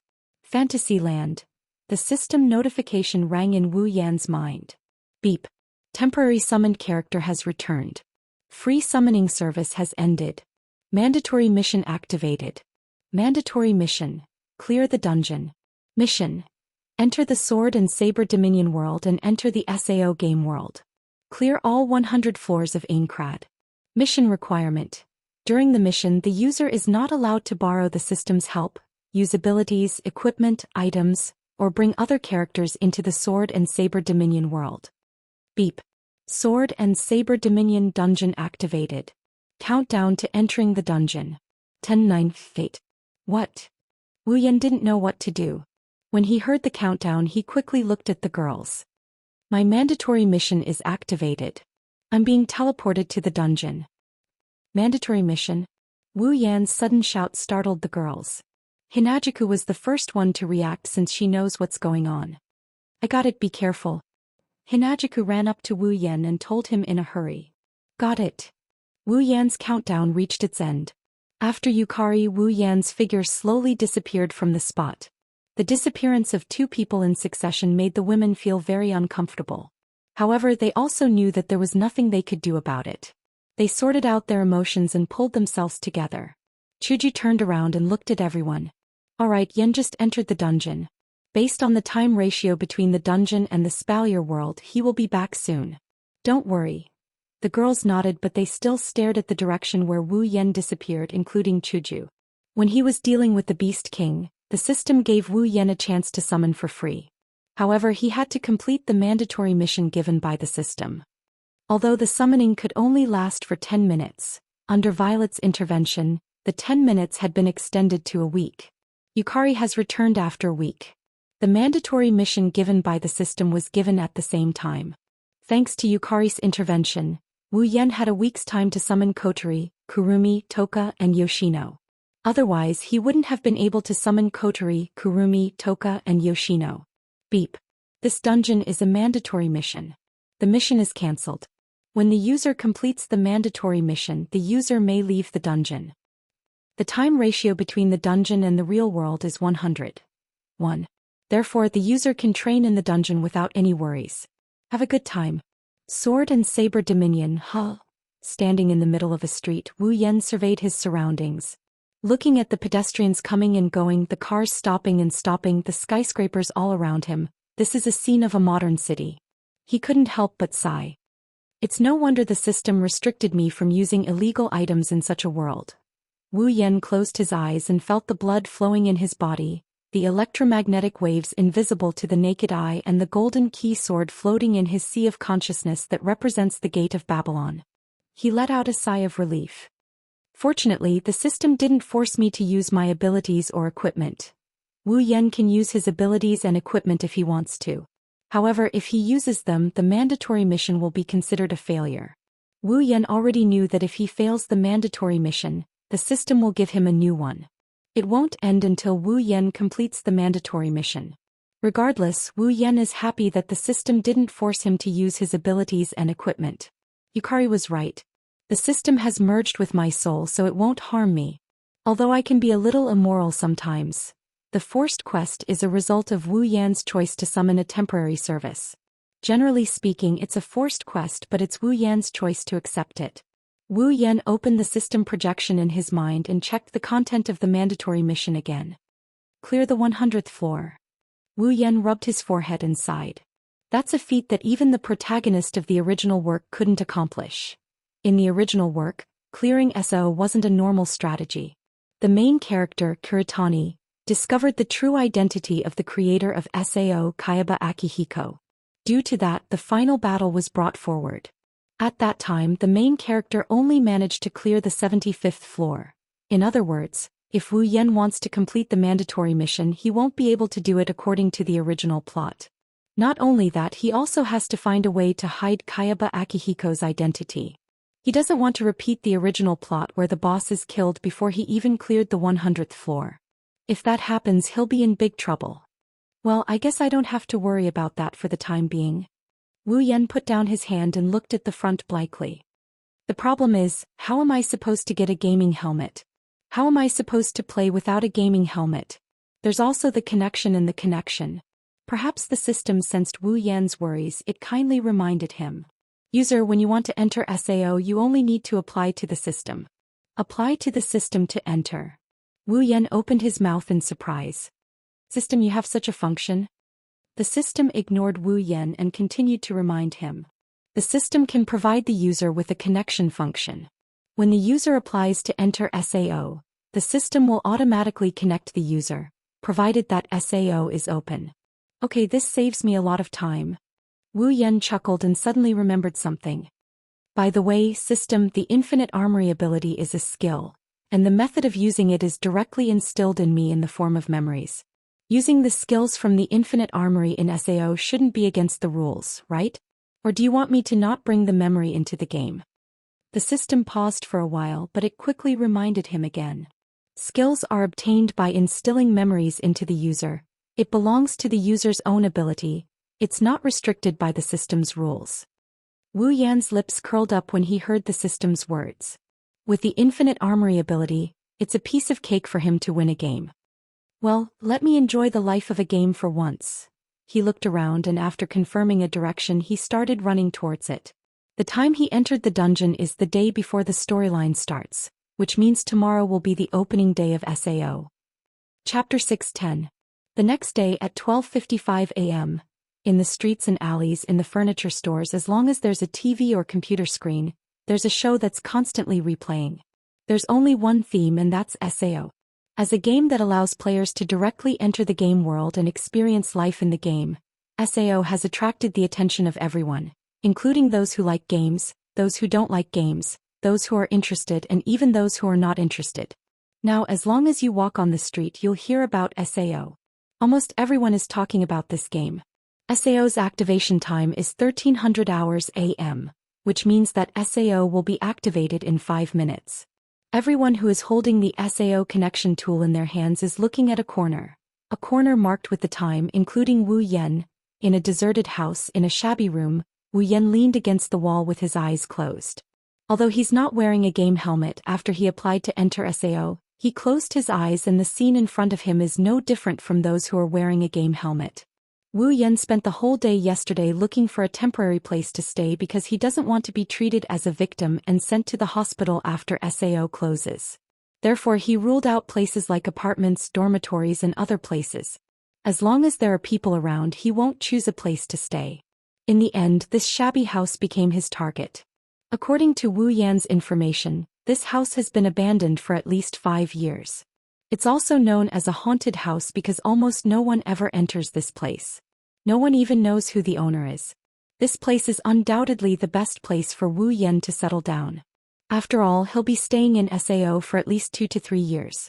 Speaking of which, we have to talk about the true meaning of SAO. Although SAO is a game, it's not a joke. After logging into the game, players will not be able to log out of the game after 4 to 5 hours. The only way to leave this world was to defeat the boss on the top floor of Aincrad, which was the 100th floor. That was the only way to leave this world. Also, in the game, if a player takes off their helmet, their brain will be destroyed by the high-energy waves emitted by the helmet. Similarly, if you die in SAO, you won't have a chance to respawn. Once you die, the helmet will immediately destroy your brain tissue. This is a real death game. Of course, all of this has nothing to do with Wu Yan. He's not wearing a helmet anyway, and even if he does, his brain won't be damaged. Even if his brain is damaged, he's still a true ancestor who can threaten his life. Plus, he has infinite mastery, so there's no telling if he's going to die in SAO or not. Looking at the countdown timer in the corner, he pursed his lips when it reached 12:59. Sigh, I haven't eaten for a long time. Although I don't need to eat as a true ancestor, I'm still hungry. I hope I won't be starving when I wake up. After he said that, the timer in the upper left corner jumped to 1300 hours. Wu Yan's eyes narrowed. System. Connect to. Beep. Connecting. As soon as the system notification finished, the scene in front of Wu Yan suddenly changed. The darkness on both sides suddenly lit up and started to expand infinitely. At the same time, a series of data links flashed in front of his eyes, and the word OK kept flashing. Finally, the scene in front of him turned black. Wu Yan felt like he regained control of his body. The darkness in front of him made Wu Yan open his eyes. An antique building with a Western European style appeared in front of him. The sky was blue, the clouds were white, the trees were green, and the air was fresher than the real world. A breeze blew past Wu Yan's body, making him squint his eyes in satisfaction. In the surroundings, one figure after another flashed repeatedly under a series of illusory flashes. In a short moment, an innumerable sea of people flooded this area. Although it wasn't to the point of being crowded, the rumbling noise told everyone exactly how many people there were here. This is a game world? Is this for real? So real. Haha. What a beautiful environment. This is a great game world. Saw. Wait for me to conquer you. One after another, excited shouts came out from the surrounding crowd and soared into the sky. In the blink of an eye, the place that was still incomparably quiet was filled with noise. Wu Yan sighed as he looked at the excited faces of the players. He wondered what their faces would look like when they find out they've entered a death game world. Wu Yan shook his head and patted his face. He walked into the city. There were rows upon rows of towering buildings in the city. All the buildings in the city were of an ancient style, as if they were carved out of giant stone. The streets were bustling with people coming and going. This is Aincrad's first floor's town of beginnings.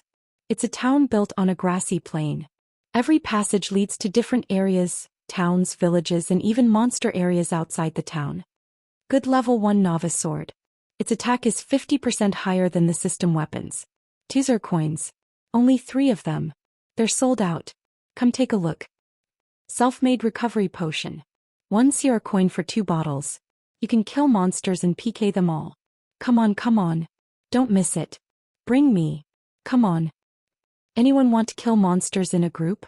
Let me join you. Bro, do you want to form a group? I'm good at tanking, killing monsters, looting, but I don't know how to slack off. Let me join you. Listening to the screams and shouts around him, Wu Yan sweated profusely. He didn't think that a 2D game could be so ridiculing. Every newbie who just entered SAO has 10 CR as their starting capital. Many people went to the stalls to buy equipment and potions. All in all, the atmosphere of the game world is the same as the real world, and it doesn't look any different from the real world. In this respect, Kayaba Akihiko, the creator of SAO, is a rare talent. Of course, it's only limited to a world without mystery. Glancing at the weapons displayed in the stalls, Wu Yan pursed his lips. He turned his head and walked out of the town. Indeed, those weapons have higher attack power than the system weapons, but they're only comparable to newbie equipment. They'll soon be obsolete. Although with this equipment the leveling speed of the newbie stage would definitely increase by quite a bit, but for Wu Yan it's not that bad. If the weapon's attack power isn't high enough, he can make up for it with his skills. He's going to kill monsters anyway, so he'll get a good weapon sooner or later. Using the same action as when he summoned the system, he opened SO's system interface and checked his personal status. Looking at the complicated basic values, Wu Yan's head spun and he almost died. Wu Yan couldn't help but complain when he saw at least a dozen lines of stats. It's just a game, is there a need to be so precise? After sighing for the nth time, Wu Yan closed the interface and he continued walking forward. Chapter 611. Aincrad's first floor, the outskirts of the town of beginnings.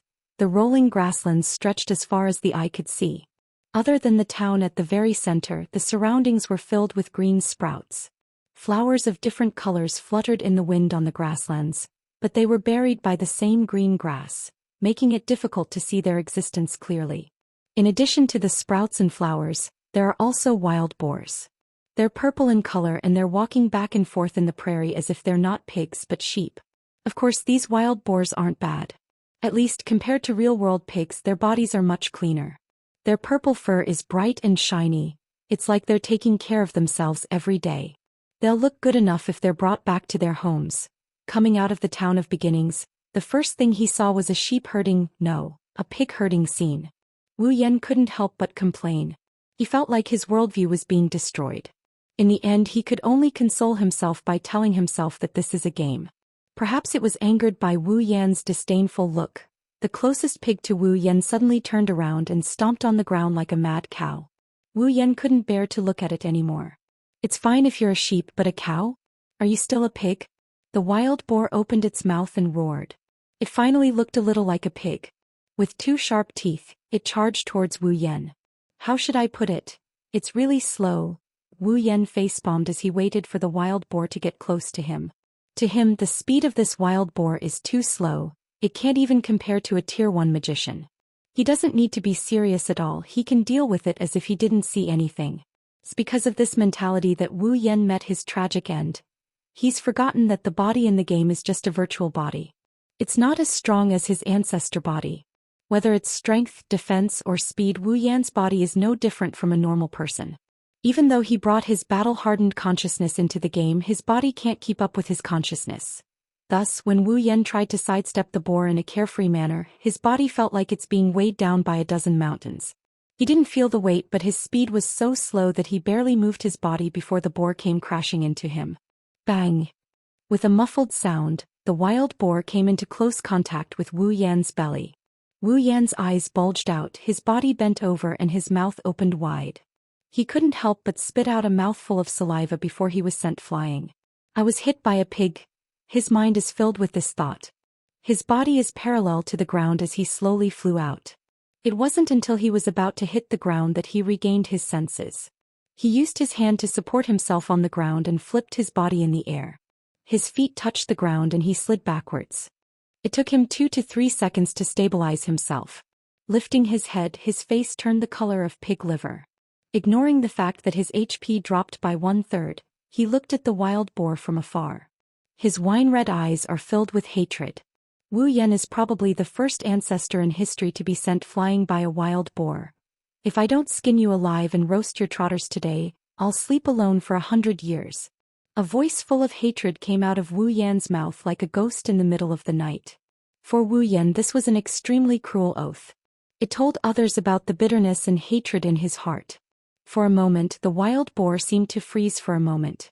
It then continued to charge at Wu Yan, intending to hit him again. Wu Yan slowly took a breath. His face became as calm as an ancient well. He sank his consciousness into his current body and tried to master this unfamiliar body as quickly as possible to avoid another tragedy. With infinite martial arts mastery, his mind, technique, and body have all become one. Even if his body is unfamiliar, Wu Yan could grasp it in an instant.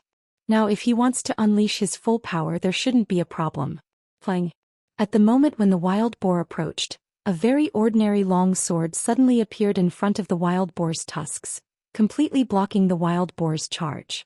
Then a big foot flew out in an instant, kicking the wild boar's nose. A shrill sound of a pig being slaughtered sounded, and the wild boar was also kicked back. A sword light flashed and pierced the wild boar's neck like lightning. A visible chunk of health quickly disappeared. It only stopped after losing about 1/10 of its health. Standing at the front, Wu Yan looked at the wild boar that he kicked back. He frowned deeply and sighed at the sky with a tragic expression. This strength should be about the same as when I wasn't even level 10. From a rank 8 powerhouse over level 70 to a newbie who hasn't even reached rank 2, one can imagine how it feels. If he didn't have endless martial training, he probably wouldn't even be able to reach level 10. Although endless martial training has a lot of uses, its effectiveness is greatly reduced if his body is too weak. Let's try SO's skills, otherwise when will I be able to finish this? At level 1, Wu Yan only has 2 skills in his skill bar, stab and throw. I remember the skill in SAO is to make a starting pose after activating it. Wu Yan closed his eyes and slowly activated stab. Then a pose appeared in his mind. Wu Yan reflexively raised his sword to his shoulder and leaned his body to the side. Almost at the same time, Wu Yan's long sword shone with a pink light. He opened his eyes and a sharp glint flashed through his eyes. Then he shot out at a speed that is at least 5 to 6 times faster than his usual speed. He quickly arrived in front of the boar and stabbed it with his long sword. His long sword pierced through the boar's body and arrived at its back. A wound appeared on the boar's body and its health immediately dropped. After a while it crossed the yellow line, then the red line, and reached the bottom. The boar's body cracked and turned into a projection. It showed Wu Yan's experience, CR coins, and a material. He looked at the material in his inventory in shock. He tapped on it and the material appeared in his hand. He didn't know whether to laugh or cry when he felt the weight in his hand. I was just joking, I really got a pig's foot. He waved his hand and put the pig's foot into his inventory. Although it's just an ordinary pig's foot, It's worth a lot in SO. This pig's foot can be sold for 30 Xior coins. After the fight with the wild boar, combined with the information he got from the original work, Wu Yan had a rough idea of his current level. He hasn't played this game before, but he's already several times stronger than those so-called beta testers, including Kirito. However, if I'm not as good as a normal player, then I'm going back and forth. Wu Yan was full of confidence when he said that. He almost forgot that he was hit by a boar a moment ago. After sorting out his current state, Wu Yan lowered his head and pondered. His eyes immediately looked at the boars that were walking around. There are about 3 hours left until SAO cancels the logout command and turns into a death game. It would be a pity if he didn't use these 3 hours to level up. 3 hours later in a square. Wu Yan looked at the terrified and horrified faces of the players around him. He looked at the giant who explained the rules of this death game to him. The giant who called himself Kayaba Akihiko is disappearing. Wu Yan pursed his lips and walked out of the town. Chapter 6:12. Bang! He used sudden thrust to turn one of the wolves into a mosaic. Wu Yan turned around and checked his Xior coins and other items. He then looked around. Unlike the players who are still immersed in fear and confusion, Wu Yan didn't care about the threat of death. After watching Kayaba Akihiko's performance, he immediately left the town of beginnings and headed to the next town while clearing the monsters on the way. Wu Yan knows that by the time the players recover from their shock and fear, killing monsters would become one of the most contentious activities in the game. In order to survive in this world, the only way for the players was to constantly strengthen themselves. Leveling up, hunting for treasures, equipment, tools, anything that could strengthen one's strength would become a luxury. And there was only one way to obtain these luxuries, and that was through these monsters. In other words, the monsters would become a hot commodity that would constantly attract players. When that time comes, the monsters would become something that everyone would have to fight over. Therefore, Wu Yan wants to increase his level as much as possible before the players recover from the shock. After all, this world is also unfamiliar to him. However, it's almost midnight since Kayaba Akihiko's explanation. Shouts and shouts could be heard in the wilderness. Flashes of skills could be seen in the darkness of the night. It was clear that some players were beginning to face reality. Let's end it here. Wu Yan muttered as he looked into the distance. There, a town slightly bigger than the town of beginnings is slowly glowing in the dark. At this point, Wu Yan's level has increased quite a bit. Compared to the other players, he's a lot stronger. Plus, he's very skilled. Every monster can't even last a second against Wu Yan. In order to maintain this state, Wu Yan has been fighting for several hours. One can only imagine how high his level is. I wonder what level the original protagonist Kirito is at right now. With this thought in mind, Wu Yan tidied up and walked towards the town. Right now, most of the players are still in the town of beginnings. Aside from the beta testers, there's not enough time for the newcomers to understand the game. Naturally, there's not a single player in this town that's quite far away from the town of beginnings. Of course, it's impossible for there to be no one in the town, but they're all NPCs. Even though it's nighttime, the town is still very bright. Feels like a city of the night. After entering the town, Wu Yan found a shop and stopped by. I want to exchange all of these for Xior coins. Wu Yan didn't say much to the NPCs. He laid out all the loot he got from SAO on the shop floor. Some of them are pelts that can be used to make armor and special items. Some of them are equipment that can be sold for a decent amount of money, but most of them are still food ingredients. Ingredients shouldn't be that easy to drop, but Wu Yan's loot is mostly ingredients. He doesn't know if he's lucky or not. In Wu Yan's mind, the NPC in front of him would just exchange his items for Xior coins. Who knew? After looking at his items, the NPC said something else. Sir, you seem to have a lot of ingredients in your loot. Did you get them from monsters? Wu Yan paused for a second, then he nodded. Seeing this, the NPC sighed. Seems like you have a high drop rate for ingredients. If you can become a chef, then these ingredients will be useful. Hearing the NPC's words, Wu Yan curled his lips. Indeed, with his cooking skills, it won't be difficult for him to become a chef. However, Wu Yan doesn't want to be a chef. Among the life professions, there were tailors who could create leather, armor and helmets, blacksmiths who could forge swords, knives and spears, and pharmacists who could create recovery potions and all sorts of potions. These 3 life professions would undoubtedly be of great help to players. Chef, that was the only life profession that had nothing to do with combat. Those who choose to become a chef are either interested in it, or they want to find a market, or they want to improve their health. Although Wu Yan's cooking skills are good, he's not interested in cooking. As for finding a market with his combat skills, he's not worried about money. Of course, Wu Yan also wants to make his internal organs feel better, but he can always buy them later. There's no need for him to become a chef. Just as Wu Yan was about to say something, a box suddenly popped up in front of him, causing him to freeze on the spot. Due to the shop owner's advice, you are very lucky to have been given a clear path. You have automatically changed your profession to a chef. After reading the message in the box, Wu Yan's face lit up. Automatic profession change? Very lucky? Clear path? Clear path my ass. Lucky my ass. I've been a chef for my wives for so long, why am I still a chef after entering the game? It's a forced profession. Do you even give me human rights? The frame in front of him disappeared and he glared at the NPC who forced him to pick up the kitchen knife. He looked like he couldn't wait to go up and take a bite out of that NPC. Too bad that NPC didn't give a damn about him. After taking a few deep breaths, Wu Yan put away the bag of seer coins that the NPC handed him and left without looking back. After changing his profession to a chef, he still has to buy a kitchen knife. For the rest of the time, Wu Yan strolled around the town. He personally visited every shop to get a better understanding of the uses of these shops. He also took out some useful items and checked if there are any quests. Of course, he also bought a kitchen knife. In addition to buying a kitchen knife, Wu Yan also bought a lot of equipment and a lot of recovery items. Finally, he changed out of his ugly beginner equipment. When he walked out of a clothing store, Wu Yan's outfit had completely changed. A black coat wrapped around Wu Yan's upper body, and the equipment under it couldn't be seen clearly. The coat was like a cloak and there were ribbons that fluttered between the arms, the hem and the waist. It looked very casual, but there was a hint of coldness. A black greatsword with a standard handguard was carried on Wu Yan's back. It matched perfectly with the black coat, so it didn't look out of place.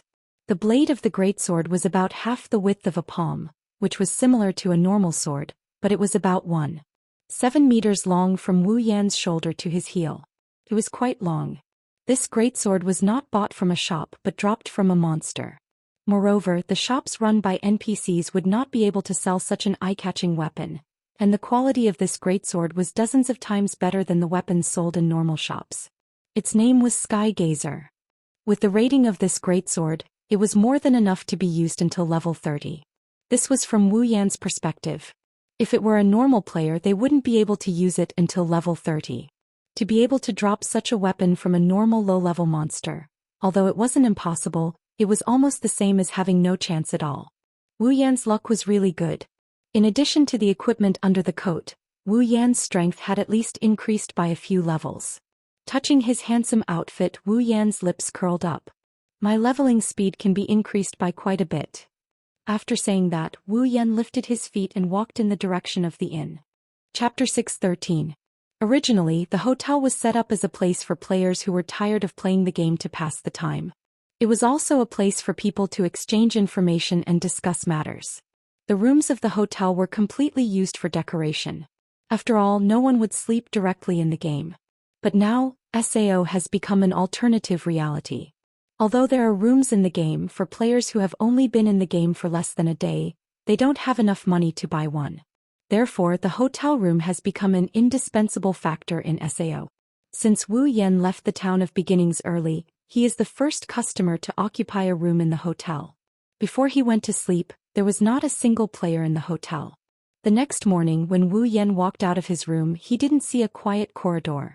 Instead, he saw people coming and going one after another. Seeing this, Wu Yan paused for a moment, then walked downstairs as if nothing happened. Obviously, most of the players have begun to face reality, and as a result, the number of people in the hotel increased overnight. The ground floor of the hotel was a place similar to a bar or restaurant. There were tables and chairs set up to serve the players who came in. Walking down from the second floor, the first thing they saw was a crowd that was even denser than the first floor of the hotel. Players were huddled together and talking about something. Vaguely, they could see a trace of sadness on their faces.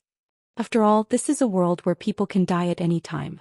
Moreover, almost everyone here had their own family members waiting for their return outside. Sweeping his gaze over everyone, Wu Yan walked down the stairs without stopping, appearing in front of the crowd. The entire hotel went silent in an instant. Everyone looked at Wu Yan one by one. When they saw Wu Yan's cool coat and the obviously expensive weapon on his back, they subconsciously lowered their voice and looked at Wu Yan in a daze. Under everyone's gaze, Wu Yan walked to a table with an expressionless face, sat down casually, poured himself a free drink and began to slowly drink it. In the eyes of the other players, his actions had turned into a form of intimidation. Who is that person? His equipment seems to be very high level. To be able to equip such equipment, this person's level must be very high. He must be an expert. It can't be. SAO's server has only been open for less than a day. How can someone get such equipment? Even if you're lucky, there's a limit to it. That's not necessarily true. Maybe he's a beta tester who knows first-hand information about SAO. It's only natural for him to be able to get good equipment. As soon as he said that, the players who were pointing and whispering suddenly became silent. Then pairs of unfriendly, angry and jealous eyes were cast on Wu Yan. Beta testers, as the name suggests, are a group of players who played SAO during the closed beta. A month before the launch of SAO, there was a group of players who spent a month in the closed beta testing of the game. It was said that they cleared a lot of floors and they can be considered as veteran players of SAO. Now, SAO has officially opened and it's a death game. It's undoubtedly a nightmare for new players, but for those who have played SAO before, they have a huge advantage. After all, they have played SAO before. It's the second day and not only the players began to cheer up, but the beta testers also began to rely on their first-hand information to maximize their strength. The beta testers know where to receive quests, where to get good equipment, how to attack monsters, their weaknesses, etc. Just like those transmigrators who were reborn in the past, they have advantages. It's not hard to imagine that most of the top players in SAO will be the beta testers in the future. Unfortunately, being a beta tester doesn't only bring benefits, but it also brings negative effects. For those beta testers who have most of the game's information, the new players don't have admiration or respect for them, they only have jealousy and hatred. They hate the beta testers for having such favorable conditions, they hate the beta testers for being able to climb up the ranks, and they hate the beta testers for being able to live a better life in this world. Coupled with the selfish subconscious of human beings, these beta testers have the idea of monopolizing the game's resources, and they began to explore the game world alone, leaving all the new players behind. As a result, the players who are not beta testers resented the beta testers even more. Naturally, when these people heard that the person in front of them was a beta tester, they couldn't help but vent their anger.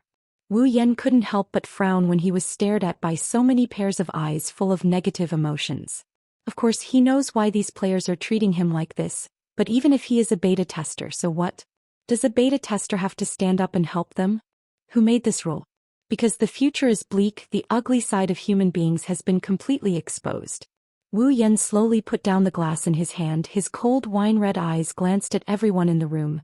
The pressure from his eyes made the players' faces pale. The jealousy in their eyes turned into fear. They lowered their heads. They didn't dare to look at Wu Yan anymore. Unfortunately, there are still some who are not afraid of death. Hey kid. A tall man surrounded Wu Yan with 5 or 6 people. He looked at Wu Yan condescendingly, his face was full of evil intentions. Wu Yan glanced at him, then he continued to drink as if he didn't see him. The tall man's forehead suddenly bulged. Bang! The tall man slammed his big hand on the table, causing the table to tremble. He shouted angrily, "Kid! I'm calling you, didn't you hear me?" Hearing this, Wu Yan raised his head. His emotionless eyes made the tall man feel a bit uneasy. "What's the matter?" "Yes, of course." The tall man sneered. He glanced at Wu Yan's equipment. "You look quite rich, we are a bit short on money, why don't you lend us a hand?" "Lend us a hand?" Wu Yan shook his head with a smile. "In other words, you are here to rob me?" "What's the matter?" The tall man said with a bit of jealousy. "You beta testers are capable, you don't need money." Wu Yan curled his lips and continued to drink from his glass. "I'm sorry, I'm not a beta tester." "Not a beta tester?" The tall man laughed and pointed at Wu Yan's equipment. "If you're not a beta tester, how can you get such good equipment in one night? Don't lie to me." "Lie?" Wu Yan tilted his head. "Lie to you? Do you need it? You." The tall burly man's face was filled with anger. The follower beside him immediately hooted, "Brat! Don't be too arrogant. Good equipment doesn't mean you're strong. Wu Yan laughed when he heard that. That's right, you're right. Wu Yan stood up and glanced at those people. He laughed. You're tall and fierce, but it doesn't mean you're not insects. Thinky kid. The burly man stepped in front of Wu Yan and out of habit he tried to pull at Wu Yan's collar. Unfortunately, he was stopped by an invisible barrier. According to the game's rules, players are not allowed to fight in the town, unless the player's action will not cause harm to others. That includes mental harm such as harassment. Pulling the collar is an insulting action, it's also a mental harm. The tall man was even angrier when he failed to pull Qin Haodong's collar. Kid, come out. I want to fight you. Chapter 6:14. The word, duel, echoed ceaselessly in the sky above the hotel. Everyone in the hotel was shocked for a moment before a delighted expression appeared on most of their faces. That beta tester is going to be in trouble. At the end of the day, no one here is willing to believe that Wu Yan isn't a beta tester. Duel. Wu Yan snickered. Everyone could hear the disdain in his voice. You. His eyes turned cold as he looked at the tall man. Are you sure? With just a glance, the tall burly man's expression changed drastically. He retreated a few steps as if it was a conditioned reflex, and some fine sweat dripped down his forehead. Wu Yan shook his head in disdain. He turned around and walked towards the door. Good equipment doesn't mean you're strong, but you can't even compare to me. What do you have to fight me? His voice was still echoing in the hotel, but he had already disappeared at the entrance of the hotel while everyone was still in a daze. Inside the inn, some of the players who didn't get caught up in Wu Yan's words snuck out of the inn and left in different directions. For Wu Yan, it was just a small farce. He completely forgot about it after he turned around. He didn't know that the news about a beta tester had spread like wildfire among the players. After the game started, the beta testers all disappeared from the eyes of ordinary players. Because they needed to turn their resources into strength, they couldn't be found even if they wanted to. Now that a beta tester appeared, most of the players started to think about how to get close to him. In a way, a beta tester was equivalent to a moving treasure trove. Because of the information they have, they must have a lot of money. If they can make a fortune, it means that they can live a better life and increase their chances of survival. Of course, these were the thoughts of those petty people. Those who truly had great wisdom and brains would not cast their gaze on these external objects. Why are beta testers called beta testers? Isn't it because they have information about the game? That's the real wealth. Plus, a beta tester must be a good player, at least they can get the upper hand and level up. If they can get the help of a beta tester, they will get the most benefits. Therefore, in order to survive, those guild leaders who hurriedly gathered people and created guilds overnight started to get restless. At that moment, wearing a black coat and carrying a black greatsword became the most popular phrase in the town. At that time, Wu Yan was still in the town, so unfortunately he was stopped. Oh, I'm from XXXXX Guild. Our guild sincerely invites you to join our guild. As long as you join us, you will enjoy the best treatment in our guild. Hello, I'm from XXXXX Guild. Our guild strength is definitely the best among all the guilds. As long as you join us, you will immediately sit on the top of the guild and enjoy the protection of all guild members. Hello, I'm surrounded by a group of people who are enthusiastically gesticulating at him. Some of them are even spitting saliva while talking.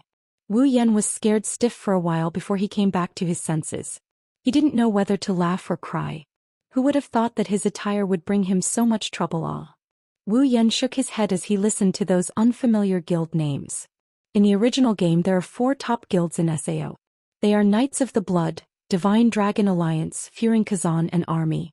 Wu Yan doesn't know if there are other guilds that are on par with these guilds. He only knows that in the original game the clearers are basically made up of these 4 guilds. Therefore, in terms of strength, these 4 guilds should be the strongest. He didn't even recognize a single one of the guild names that came into his ears from all directions. They were either taken away by someone else later on or had sunk into obscurity. Who would want to join them? That's enough. A voice that was 100 times softer than the noisy invitations rang out, causing the voices of the surrounding guild leaders to abruptly stop as if it was stuck in their necks. Listen up. Wu Yan glanced at those guild leaders and said indifferently, I'm not a beta tester. After that, Wu Yan ignored those guild leaders and walked away without looking back. I told you these beta testers don't care about us, they only care about themselves. When Wu Yan's silhouette disappeared from everyone's sight, some of the guild leaders who were unwilling to give up followed Wu Yan's lead, leaving behind some guild leaders who were filled with jealousy and resentment as they continued to voice their dissatisfaction. As for those guild leaders who wanted to follow Wu Yan as well as those players with bad intentions, they went back to where they came from. By the time they noticed, Wu Yan was already gone. Outside the town, Wu Yan looked back at the bustling town and shrugged. He continued to walk out, but soon he stopped inside. Come out. At the entrance of the town, a figure seemed to be startled. Her head shrunk back into the town, but she immediately poked her head out, hesitated for a moment, then walked out. Turning around, he froze when he saw the appearance of the stalker he didn't manage to shake off. A woman! Wu Yan exclaimed in a surprised tone. In front of him, the girl shrunk her head and secretly glanced at Wu Yan, then she took 2 steps back. It looked like she was guarding against a wolf. Wu Yan was distressed. Miss, are you also here to invite me to join your guild? Wu Yan waved his hand helplessly. I said I'm not a beta tester, I think you should go back. That? The girl raised her head and said in a panic. I'm not here to invite you to join my guild. Then why are you here? Wu Yan said in a bad mood. The young girl blushed and lowered her head again. Her bashful appearance made the people who saw her anxious. After a long time she said in a mosquito voice, Can you let me follow you? Huh. Wu Yan flinched at her words. What the hell is going on? Follow me? Wu Yan pointed at his nose and said with uncertainty. When he saw the girl nodded with a red face, his expression changed. The girl in front of him may not be a beauty that can cause the downfall of a city, but she's still a cute girl. Even with Wu Yan's eyes that are used to seeing all kinds of 2D beauties, he can't help but admit that she's at least a first-class beauty. Now, such a beautiful girl came to his door and said she wanted to follow him? Wu Yan's first thought was ridiculous. Why do you want to follow me? Wu Yan bitterly smiled. To say that she's lusting after his beauty, that's something that would only happen if the sky flipped upside down. Unexpectedly, the girl's face darkened when she heard Wu Yan's words. I want to live.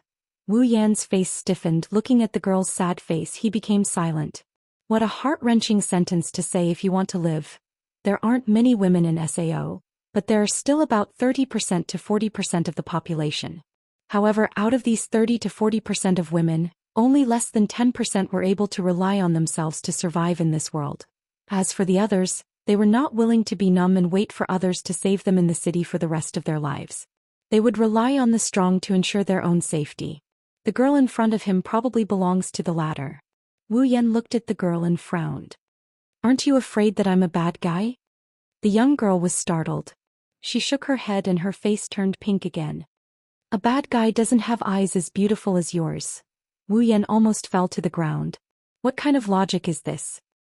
Chapter 6:15. Does a girl know how to judge a book by its cover? Looking at the shy girl, Wu Yan couldn't help but feel puzzled. His puzzlement only lasted for a moment before it turned into helplessness. Fine, even if I'm not a bad person, how can you be sure that I'll let you live? Wu Yan crossed his arms and looked into the girl's eyes. I already told you, I'm not a beta tester, don't you believe me? No, that's not it. The girl kept fidgeting with her hands. She was obviously nervous, but she still said softly, You're either a beta tester or a strong player to get such good equipment. No matter which one you are, you'll be able to help me. The girl's logical analysis made Wu Yan look at her in a new light. Then how can you be sure that I'll let you follow me? I'm not sure. The girl lowered her head. I just don't have a choice. I'm too weak, my skills aren't that good, and I'm not good at playing games. Those guilds and teams don't want me to join them. No way. Wu Yan facepalmed. He gritted his teeth and said, Are pretty girls not attractive anymore? No one wants you to stay. The girl was a little embarrassed. She didn't know what to say. Wu Yan was also in the same state. To be honest, if he really has a girl like her by his side, although he can guarantee her safety, there are a lot of things that he can't do. It's a race against time. If he doesn't hurry up and level up, how can he guarantee his strength? Wu Yan wasn't arrogant enough to think that he'll be the #1 player in the game just by leveling up. Don't forget, there's still the original protagonist who's desperately trying to catch up. That's why he really can't keep this girl by his side. You can always stay in the town. Wu Yan spread his hands and said, There's no danger in the town as long as you practice your profession. I'm sure you'll be able to make a living. Why do you have to take risks? But my profession is alchemy. The girl said in a wrong tone. The materials needed for alchemy are very precious. I don't have the money to collect them and I'm not good at alchemy. I can't make a living. That's just the early stages. Wu Yan tried his best to persuade him. In the later stages, the price of materials will drop and your skills will slowly improve. When that happens, you will be able to climb up the rank step by step, right? The girl was a little dazed. She said, "How can I make it through the early stage?" Wu Yan choked on his words. The girl seems to know that her request is too much. It's already good enough that the person in front of her responded to her request. She lowered her head in apprehension while Wu Yan felt a headache coming on. At this time within the town, a team of 5 fully armed people slowly walked out and passed by the silent scene. It's him. That beta tester. Beta tester? Another player with a hammer quickly came forward. He also saw Wu Yan. It's really him. Seems like he's alone. His eyes flickered. He made a decision. Guild leader. Warhammer cried out in surprise at Twin Rod user's words. Are you going to? Don't think too much. The guild leader quickly explained. I'm going to invite him to join our guild. Join our guild? The other 4 players looked at each other. They hesitated and said, but he's a beta tester. The guild leader also hesitated. He raised his head. Anyway, it's not a bad idea to say hello. Everyone thought about it for a bit before nodding in agreement. Led by their respective guild masters, they walked towards Wu Yan and broke the silence between the two of them. Hello? Wu Yan turned around and looked at the source of the sound when he noticed someone coming over. You are. The 2 players pondered for a moment, then they stepped forward. Hello, I'm the guild leader of Moonlit Black Cats, Suda. Moonlit Black Cats. Wu Yan's body trembled. At this moment, Wu Yan noticed a figure standing behind everyone in Moonlit Black Cats. It's a woman. Wu Yan's mouth opened into a no shape when he saw her. Sister Xing. Sister Xing. The 5 members of Moonlit Black Cats froze on the spot. Suda was even more surprised. Do you know Xing? Only then did Wu Yan realize how stupid his words were. He quickly laughed it off and brazenly changed the topic. He lamented in his heart. He didn't expect to meet the Moonlit Black Cats, a group that many people in the original work felt was a pity for him, and he was lucky enough to meet one of them. Is there something you need from me? Wu Yan put away the emotions in his heart and asked. Suda paused for a second, then he said, well, we just saw a legendary beta tester, so we came to have a look. Legendary? Beta tester? Wu Yan shook his head. There's nothing to see. I'm neither a legendary character nor a beta tester. But you. Suda glanced at Wu Yan's equipment. It's obvious what he meant. Wu Yan was speechless. I'm just a bit lucky. I see. Suda pondered for a second, then he looked at Wu Yan as if he made a decision. Since you're not a beta tester, then I would like to invite you to join our guild. Join your guild? Wu Yan flinched and he said with a weird expression. Everyone else invited me because I'm a beta tester, but you guys are here because I'm not a beta tester. Suda scratched his head embarrassedly. He didn't explain. Wu Yan looked at the guild leader of Moonlit Black Cats, who told Kirito that a cheater like you has no right to join our guild. Wu Yan glanced at Sachi, who is sneaking glances at him from behind them. His eyes lit up when he saw the girl beside him. Well, Suda. Wu Yan waved at Suda with a smile. I'm sorry, due to some reasons I can't join your guild. Seeing Suda's disappointed expression, Wu Yan patted his shoulder and pointed at the girl. But if it's possible, I hope you can let her join your guild. The 5 members of Moonlit Black Cats and the girl were stunned. It's like this. Suda was relieved after he explained the girl's situation. Looking at the girl who's as pretty as Sachi, Suda didn't object and agreed on the spot. Okay, Moonlit Black Cats only have 5 of us. If you're willing, we'll welcome you at any time. Really? The girl's face lit up. She cheered and jumped up. Sachi, who's also a girl, looked at her like she found a group. Thank you, you've helped me a lot. Wu Yan sighed in relief and said to Suda. He opened the system interface and tapped a few times. A trade window popped up in front of Suda. There's some good rated equipment and a large amount of Seor coins. Kato was immediately startled. This is, well, consider it a gift. Wu Yan chuckled. With this equipment and money, Moonlit Black Cats should have a better life. We have no reason to accept such expensive things. Suda panicked. It's obvious how expensive Wu Yan's gift is. Of course there is a reason. Wu Yan nodded and walked to Sachi's side. He patted her head in surprise. This little gift, I hope it can help you get rid of your cowardice. Sachi stared blankly at Wu Yan, who patted her head. When she came back to her senses, Wu Yan had already walked away. Sachi subconsciously shouted. What's your name? Wu Yan. At this moment the young girl finally reacted. Good person. My name is Xian. The figure in the distance shook a bit like she fell down. Chapter 6:16. In the blink of an eye, a month has passed. The first month in SAO was the most eventful month ever. In this game the survival of the fittest is at its peak. In just 2 months, nearly 2,000 players have left SAO forever, and at the same time they have also left the world stage forever. After a month of brutal survival, SAO is finally starting to feel a little tense. It's similar to the atmosphere in Silveria. It's the survival of the fittest, it's the law of the jungle, it's the law of the jungle. Many players have started to show their talents, and they have gained a little bit of fame in SAO. As the saying goes, heroes come from troubled times. Some players who weren't even beta testers, but under the pressure of the environment, their strength has increased tremendously. Together with some guilds they slowly rose up in this game world. It's just that no one knows how many of them can persevere in the long game. Wu Yan doesn't know about others, but Wu Yan himself feels that his perseverance is not bad. Because he spent all his time leveling up. Every day he would look for monsters, kill monsters, look for monsters and kill monsters. Occasionally he would accept some quests. He had maintained this state for an entire month. In this month, Wu Yan has also been practicing his life profession, which is chef. He mixed all kinds of strange ingredients in SAO into various seasonings in the real world, and he also found some similar ingredients according to the dishes in his memory, and wrote a recipe that is unique to SAO.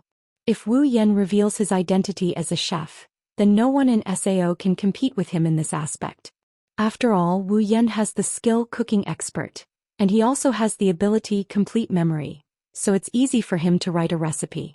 Of course, the progress in cooking is only a little bit of seasoning in life. The real progress is Wu Yan's strength.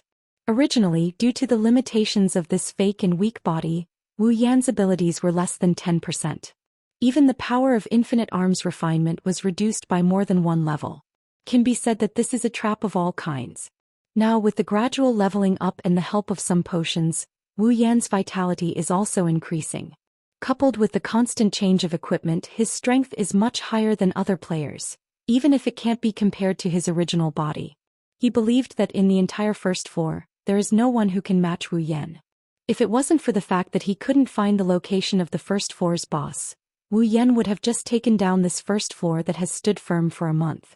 What's even more surprising is that one day while he was killing monsters, Wu Yan received a system notification telling him that he had leveled up. It's not SO's system, it's the real system, the one that's fused with Wu Yan's soul. It turns out that killing monsters in SAO can also give you EXP.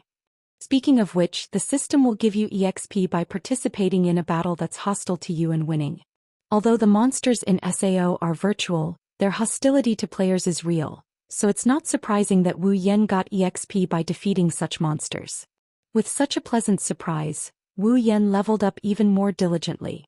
Unfortunately, the monsters on the first floor are too low-leveled, and he can't get much EXP from killing them.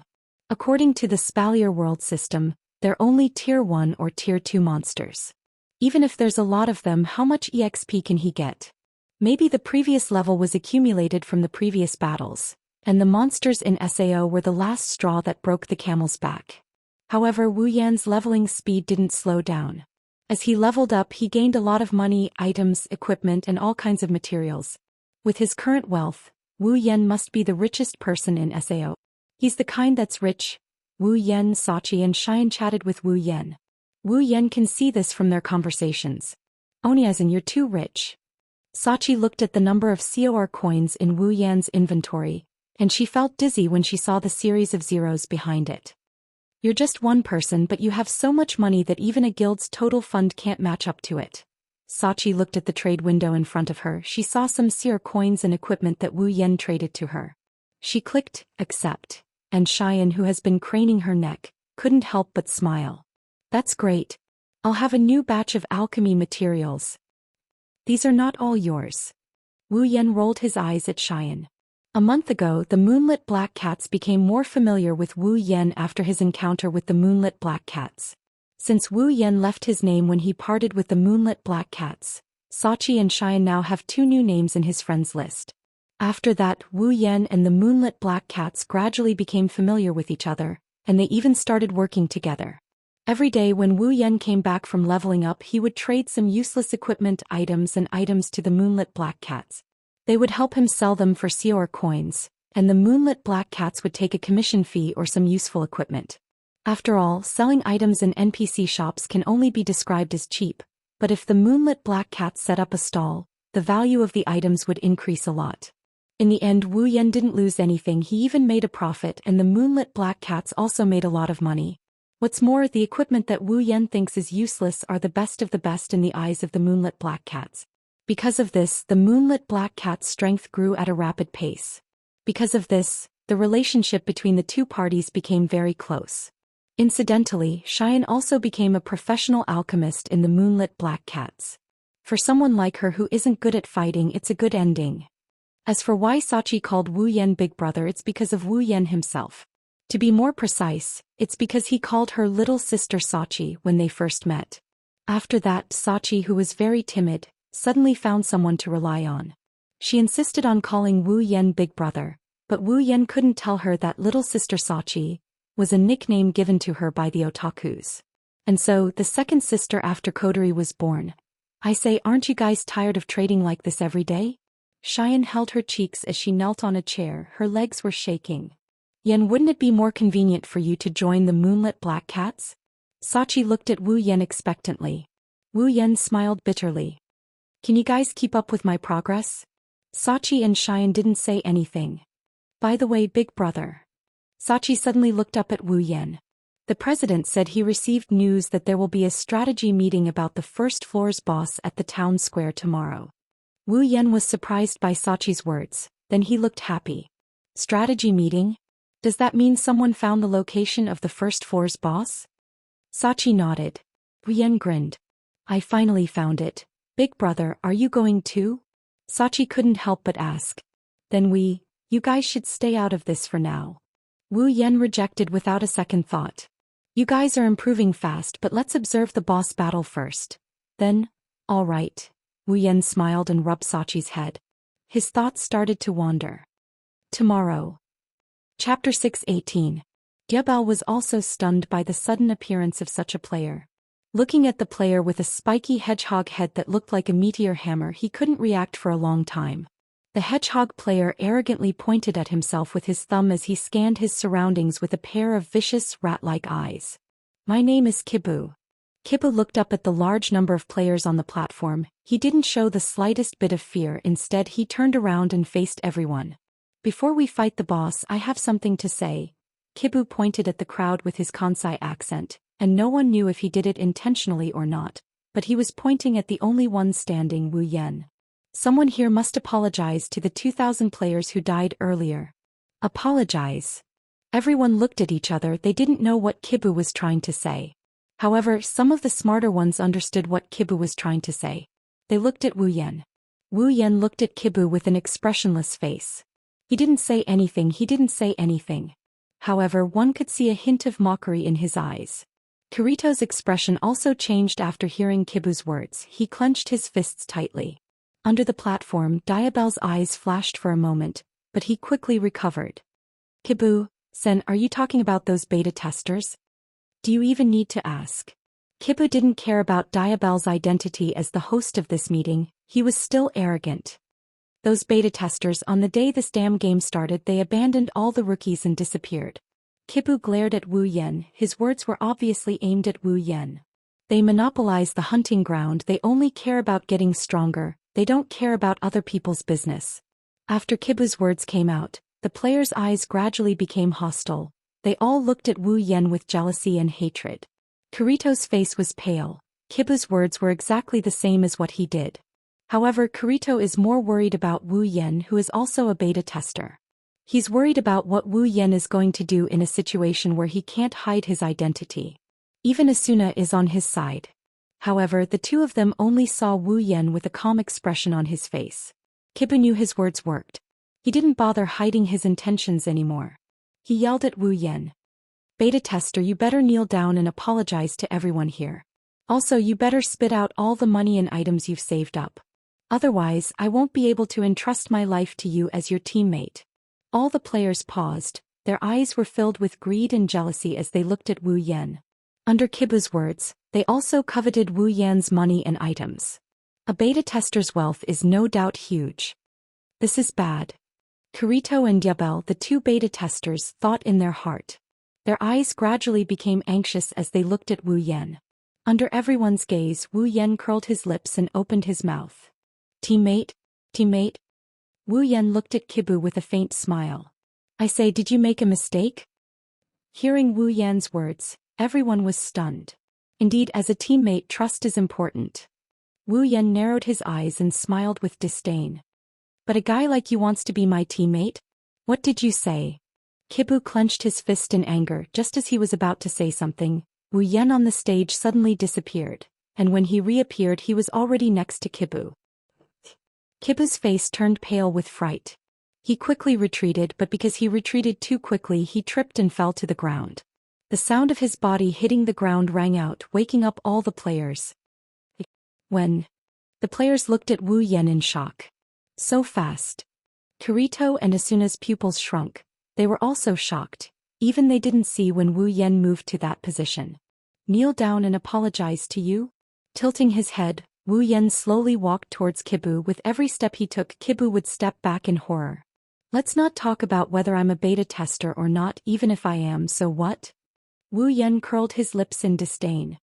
Just because I played the game for a month longer than you, just because I have first-hand information, I have to take care of you, worship you like a god, and even raise you?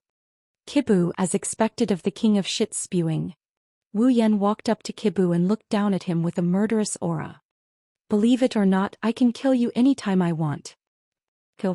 Everyone, including Kirito, Asuna, and Yabel, shouted in unison. Kill me. Kibu's sinister face paled at Wu Yan's words. He didn't expect Wu Yan to say something like that. He expected Wu Yan to kneel on the ground and hand over his belongings to him. Wu Yan's face turned pale. He didn't expect Wu Yan to say something like that. Do you want to break the law? Kibu shouted in a stern voice, but his trembling body betrayed him. Wu Yan shook his head and laughed. His laughter was full of mockery. Break the law? What law? Is it against the law to kill an SAO? Kibu's heart couldn't help but beat faster. For him, the word kill was too shocking because it came from the mouth of a player. Seeing Kibu's reaction, Wu Yan turned around in disgust, but his voice was still full of mockery. Bug, you still haven't woken up from your dream of being a young master, right? Wu Yan coldly glanced at Kibu and said. In this world, everyone has to struggle to survive because if you don't struggle, you'll die. The beta testers struggled, but some died. The newbies also struggled, so 2,000 of them died, but the other 2,000 survived. If you're venting your unbalanced emotions through your jealousy and hatred, then killing a parasite like you will only allow more people to live on. Why you? Kibu's face is as white as a sheet of paper. He didn't look as arrogant as he did before. Instead, he looked at Wu Yan's cold and murderous intent. He yelled at Wu Yan. Aren't you afraid of being despised for killing someone? Despised. Wu Yan immediately laughed. Then let them spit on me. The number of people who have died in my hands is already in the thousands. Everyone sucked in a breath of cold air. Their eyes were filled with fear. Kibu's eyes rolled back and he almost fainted. In this ordinary world where there was no mystery at all, only ordinary technology, killing people was too chilling. Let alone thousands of people. No one thought that Wu Yan was lying because the killing intent he emitted was akin to that of a ferocious beast. They couldn't help but believe him. They only felt a chill down their spines. They didn't know what killing intent was. You. Diavel hesitated for a moment and carefully said. Are you a murderer? You. Wu Yan glanced at him and didn't answer. Instead he asked, can you give me the boss's information? Diavel flinched and he subconsciously nodded. While still in a daze, he sent all the information he has on the boss to Wu Yan. When he regained his senses, Wu Yan had already turned around and walked away under the fearful gazes of the other players. On the platform, Asuna has been watching Wu Yan. She watched Wu Yan walk away, then she lowered her head. No one knew what she was thinking. Chapter 619. Wu Yan, who left earlier, didn't know that after he left, the 30 to 40 players in the arena almost flipped the arena upside down without even using their shells. There was actually a murderous maniac by their side. This was no doubt like an atomic bomb, causing everyone's head to become dizzy from the explosion. One by one, the players expressed their feelings just like what Kibu said. They despised the homicidal maniac in their eyes. But later, as some people's brains started to clear up, the homicidal maniac theory was gradually questioned. It's not that they don't believe what Wu Yan said, but how come there's no news about a person who killed thousands of people? Whether it's in the real world or the game world, there's no news about a large number of deaths, except for the 2,000 people who died in a month. Could it be that the 2,000 people who died were all killed by that person? Of course, that's impossible. So, after some discussion, a theory was born. That person is actually from the military in the real world. Only soldiers would be able to kill so many people on the war-torn battlefield without any news being leaked. With this theory, the players' fear of Wu Yan turned into reverence. Later, a player told everyone that the newbie guide provided by the item store was given out by the beta testers, which slapped Kibu's face hard. Wu Yan, who was originally a monster in everyone's eyes, became a respectable strong player in the blink of an eye. Ironically, because of Wu Yan, more than half of the strategy meeting was devoted to Wu Yan. The boss strategy, on the other hand, only took 10 minutes or so to explain it to the audience. Wu Yan didn't know about all of this, and even if he knew, he wouldn't care. His reputation doesn't matter at all. This world is just a transition for him. Even if he's criticized by everyone, so what? Not to mention, his hands are stained with blood. With the strength of a Tier 8 fighter, he doesn't even care about ordinary people. They don't even have the qualifications to look at him, unless they're from the Moonlit Black Cats. So Wu Yan's identity as a beta tester changed again. He became a beta tester who used to be a soldier. With these two identities, the players respected him, worshipped him, and feared him, but they didn't hate him as much as before. After all, a person who can hit the jackpot at any time will be hated by others, but a person who can kill at any time who will hate him for no reason.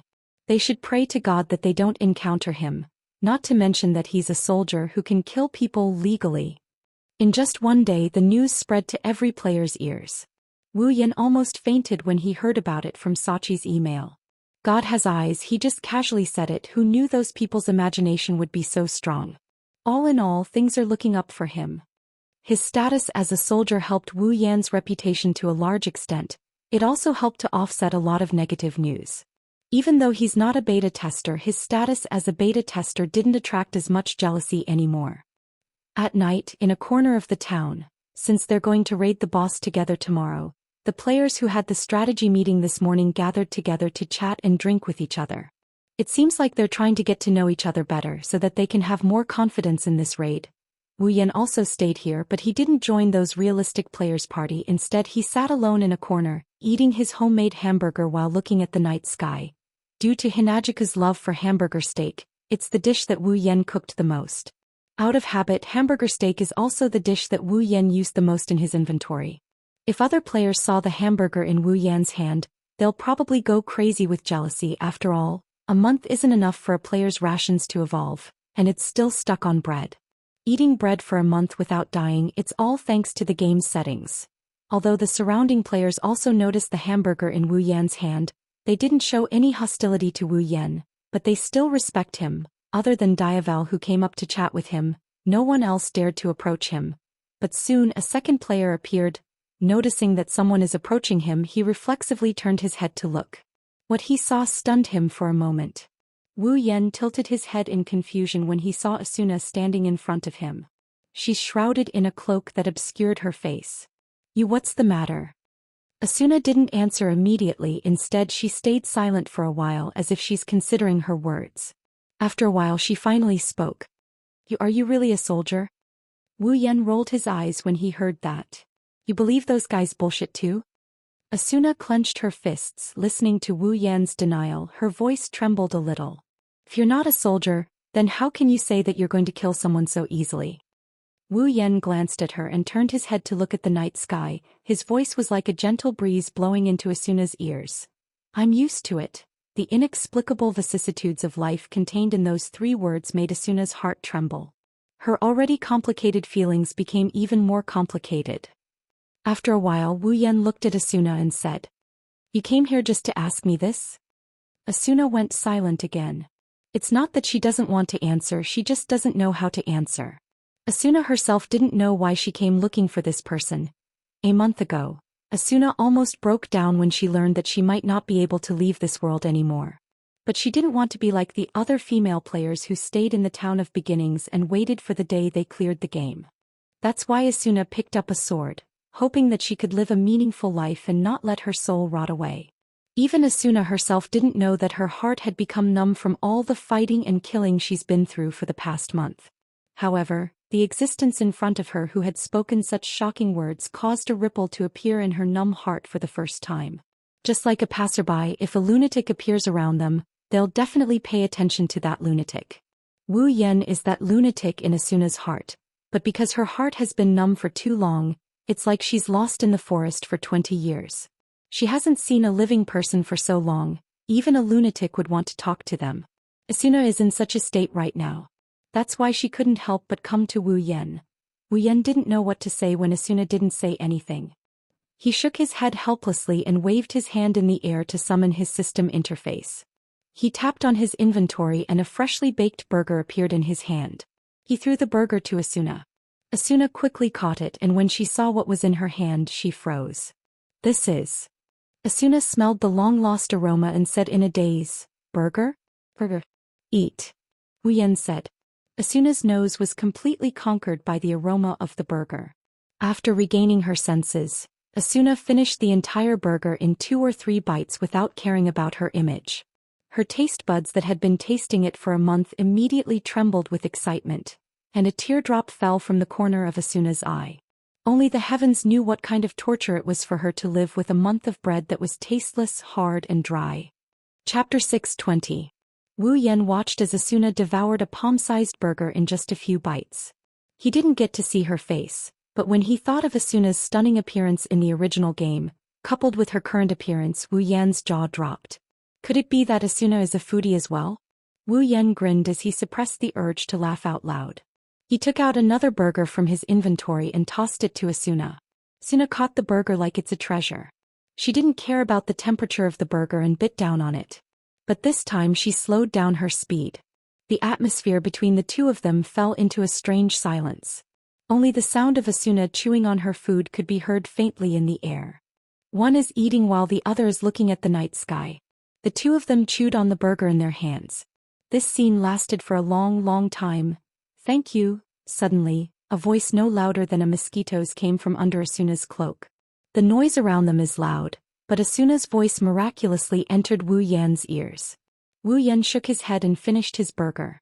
He picked up the heaven gazer and carried it on his back. He turned around and walked away. When Wu Yan walked away, Asuna blurted out a sentence that didn't require her brain to process. "Why don't you team up with someone?" Wu Yan stopped in his tracks. He didn't even turn around to look at her. Then he laughed mockingly. "Maybe there's no one in this world who can team up with me." Ever since the day he appeared in the Spalier world, Wu Yan has embarked on a different path from normal people.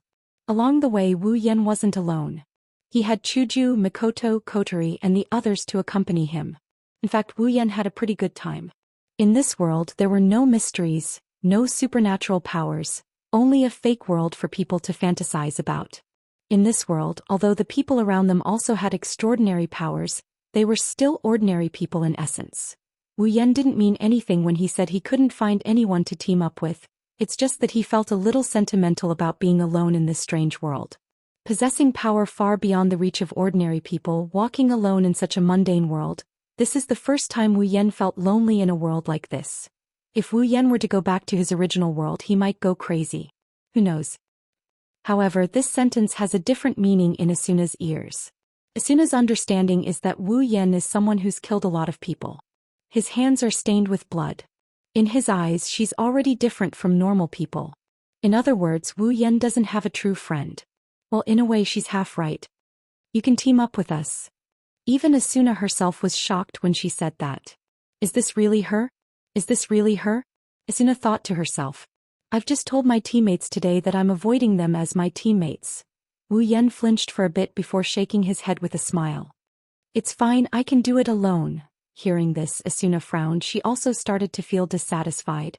She's never invited anyone to team up with her before. Even in the real world, not many people have rejected her before. Now that she's asked, she's being rejected?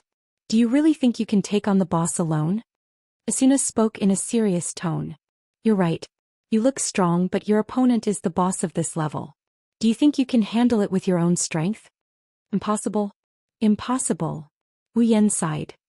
In this world, isn't it because of that little bit of possibility that people have been working so hard? Impossible. Asuna's body shook.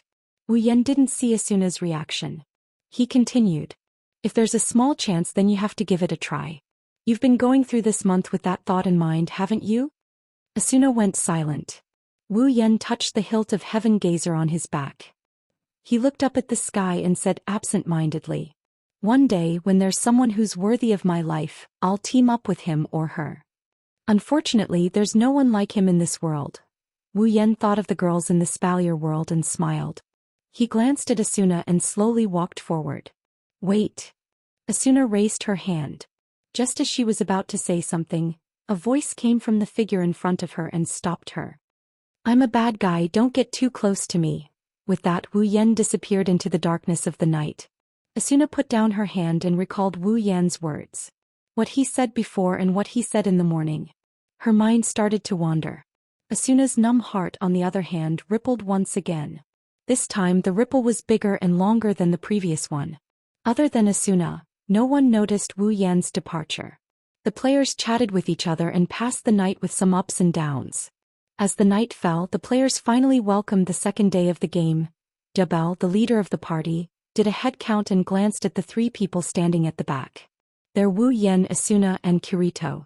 He hesitated for a bit before speaking. Everyone's here, let's go. All the players nodded solemnly and followed behind Jabal towards the towering tower.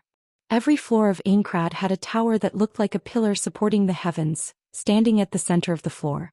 Strictly speaking, this tower should be considered a flight of stairs because it was the path to the next floor. However, the interior of the tower isn't as cold as it looks from the outside. The interior of the tower is divided into many levels. There are monsters guarding the tower, and the areas with monsters are labyrinths. The monsters in the labyrinth area are much more ferocious compared to the monsters in the wild. In the wild, players can more or less play solo. As long as they're strong enough, they'll be fine. But it's different in the labyrinth area, at least so far. There are less than 10 people who dare to play solo in the labyrinth area. Even those beta testers are the same, they only dare to enter the labyrinth area in groups. From this point of view, Kirito and Asuna were indeed top players. Both of them had been traveling alone for the past month, but both of them had ventured into the labyrinth before.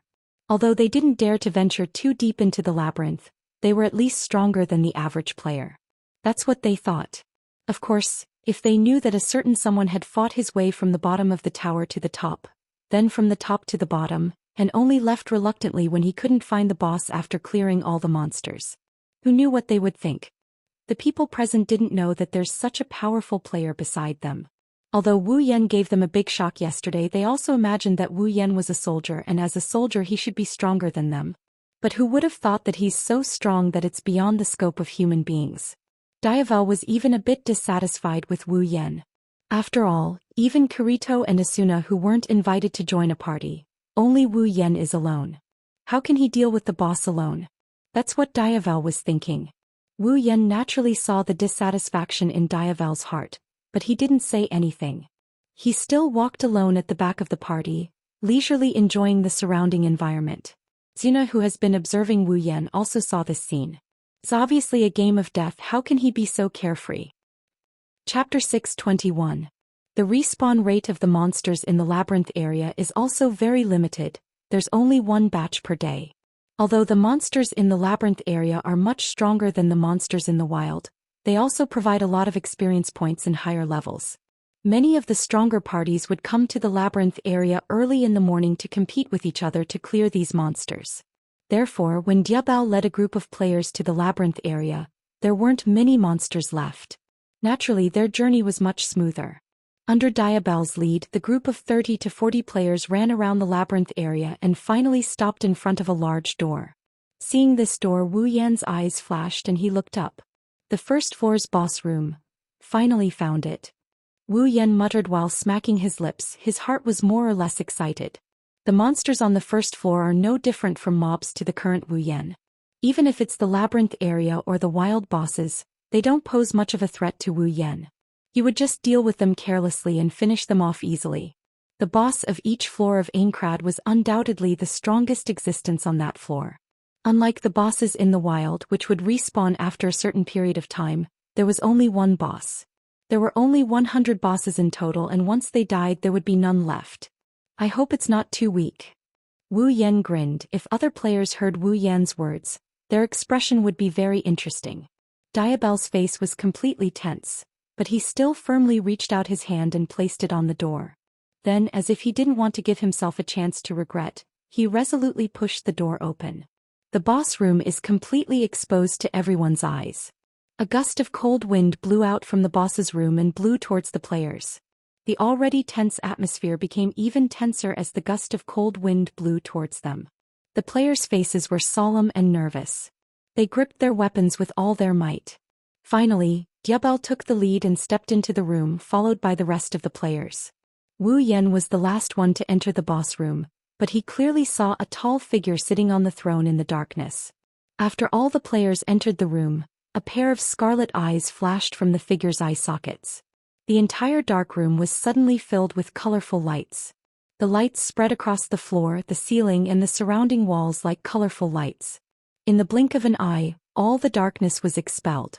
The face of the final boss was also revealed in the colorful lights. The monster that looked like a cow, a rabbit, a rat, and a pig leaped up from its throne. Its 2-meter-tall figure and its body that was as thick as a water bucket actually did a nimble somersault in the air and landed on the ground with a loud thud. Then, it let out an incomparably ruthless roar from its mouth. Roar. The boss held a huge battle axe and shield in its hands as it raised its head and roared.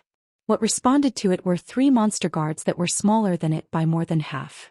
They were all wearing armor and had monster bodyguards. Seeing the boss and the 3 minions rushing towards him, Diabell swung his long sword in the air. Attack! 30 to 40 players immediately charged toward the boss and its guards. In less than a few seconds, the light of skills and the sound of weapons clashing reverberated in the air.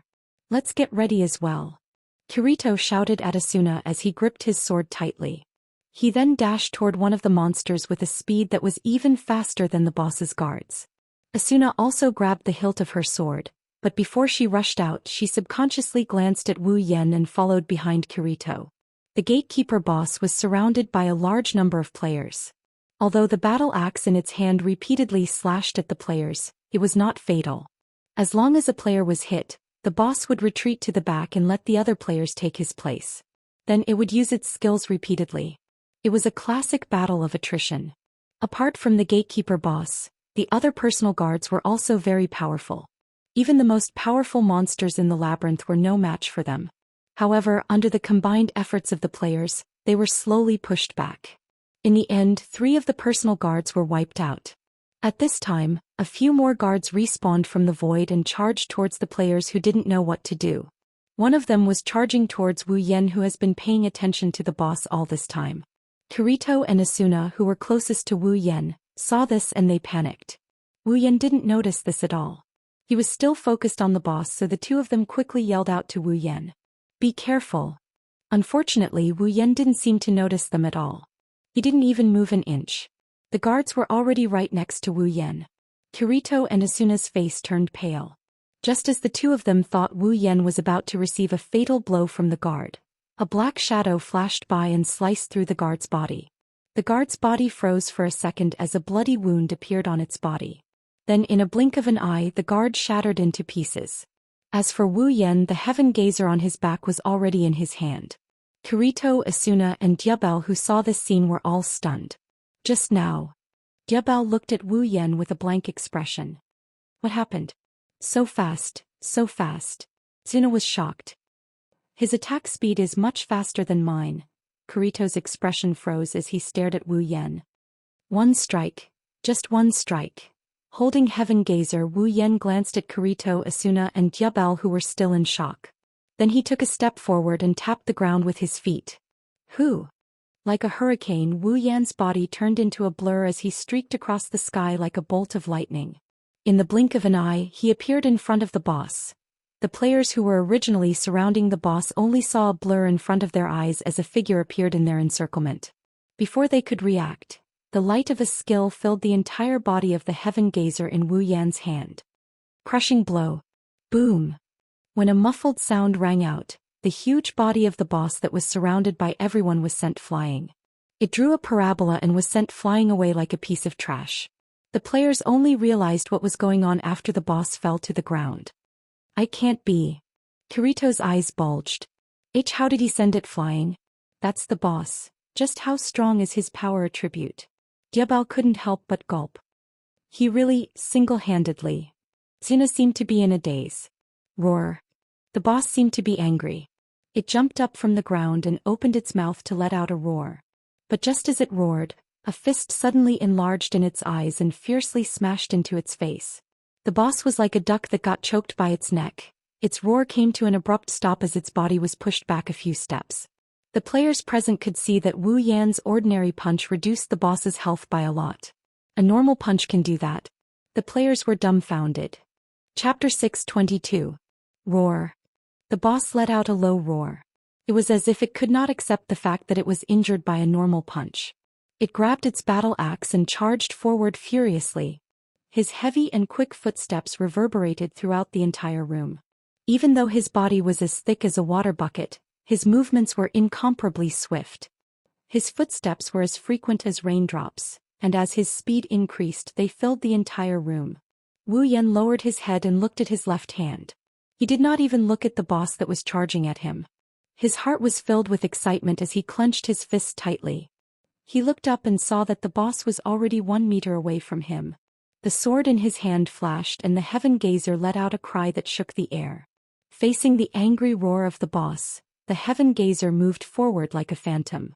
Instead of retreating, the Heaven Gazer moved forward to meet the boss that was flying towards him. The boss paused for a moment and then swung its battle axe without hesitation. Its slender shadow swept across the room swiftly and violently, and with a faint whistling sound, it crashed into Wu Yan's head. It was very vicious. However, even though the boss attack speed was astonishing, Wu Yan's attack speed was much faster than even the future Flash, Asuna's. Therefore, when the boss attacked, both the Heaven Gazer and the boss hit each other's bodies at almost the same time. Bang! Bang! The sound of the violent collision shook everyone's hearts and reverberated throughout the room. Over and over again it struck the players' eardrums. Looking at the two disproportionate figures being pushed back at the same time, they were dumbfounded. They could no longer make any other reaction. They even forgot about the siege strategy they had discussed in advance and stood stupidly on the spot. The powerful recoil caused both Wu Yan and the boss to retreat. At the same time their HP plummeted. However, whether it was Wu Yan or the boss, both of them did not care about their HP at all. After they landed on the ground, their bodies fiercely bent, and then with an even more shocking and violent momentum, they turned into arrows that left the bowstring and collided with each other again. Boom! An even more intense collision sound assaulted their eardrums. The players gasped and their expressions changed. While they were shocked, they could not help but feel their blood boiling. He's so strong. Kirito, Asuna, and Diavel watched as Wu Yan fought the boss head-on. His HP was still below the green line. One can only imagine how they felt. No matter if it was a player or a monster, if they wanted their HP bar to remain green, they would need to have at least half of their HP remaining. As long as their HP dropped below half of their HP bar would turn yellow. If their HP dropped below 1/10 of their HP bar would turn red. However, compared to monsters, the difference between a player's HP and a monster's HP was not small. The common characteristic of monsters was that they had more HP than players. At the very least, monsters of the same level or even 10 levels lower were like this. On the other hand, Wu Yan's HP bar was still green even after exchanging blows with the boss. It was obvious how strong his defense was. Among the players here, even the one with the highest defense wouldn't be able to maintain green HP after exchanging blows with the boss. His equipment must be very high level. Diavel said with a hint of envy. Kirito and Asuna didn't say anything, they just stared at the two figures. The gatekeeper boss relied on its high HP, decent defense and high attack power to subdue the enemy. However, Wu Yan isn't too bad himself. His HP isn't as high as the gatekeeper boss, but after a month of crazily grinding monsters, his equipment has reached an insane level. His defense is at least twice as high as the gatekeeper boss. Every time he takes a hit, the damage he takes is very small. This is the best way to ensure his own safety. Heaven Gazer is definitely a super artifact at this stage of the game. Although it's not that great of a skill, it's still able to hold its own against the boss. And it's the most brutal head-on clash. Wu Yan hasn't even used his infinite armory yet. In just a short exchange of blows, the atmosphere in the room was so fierce that it felt like a life-and-death battle could be decided at any moment. One man and one monster's ferocious fighting style made the spectators tremble in fear, but they also admired it. After the initial shock, the players were completely immersed in the beast-like fighting style of both sides.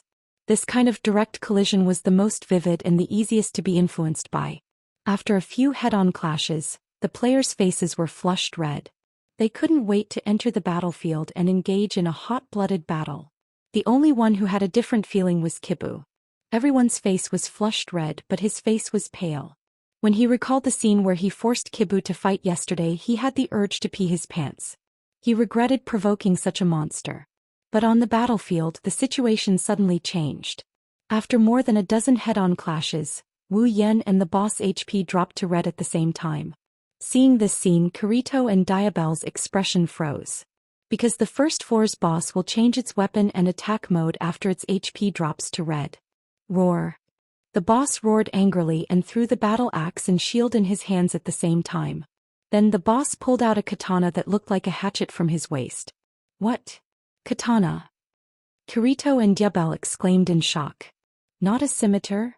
Obviously the settings of the final boss had been changed. Unlike Kirito and Diabel, Wu Yan wasn't surprised when he saw the boss changed its weapon to a katana. Instead he was happy. He leaped over the boss and rushed toward it.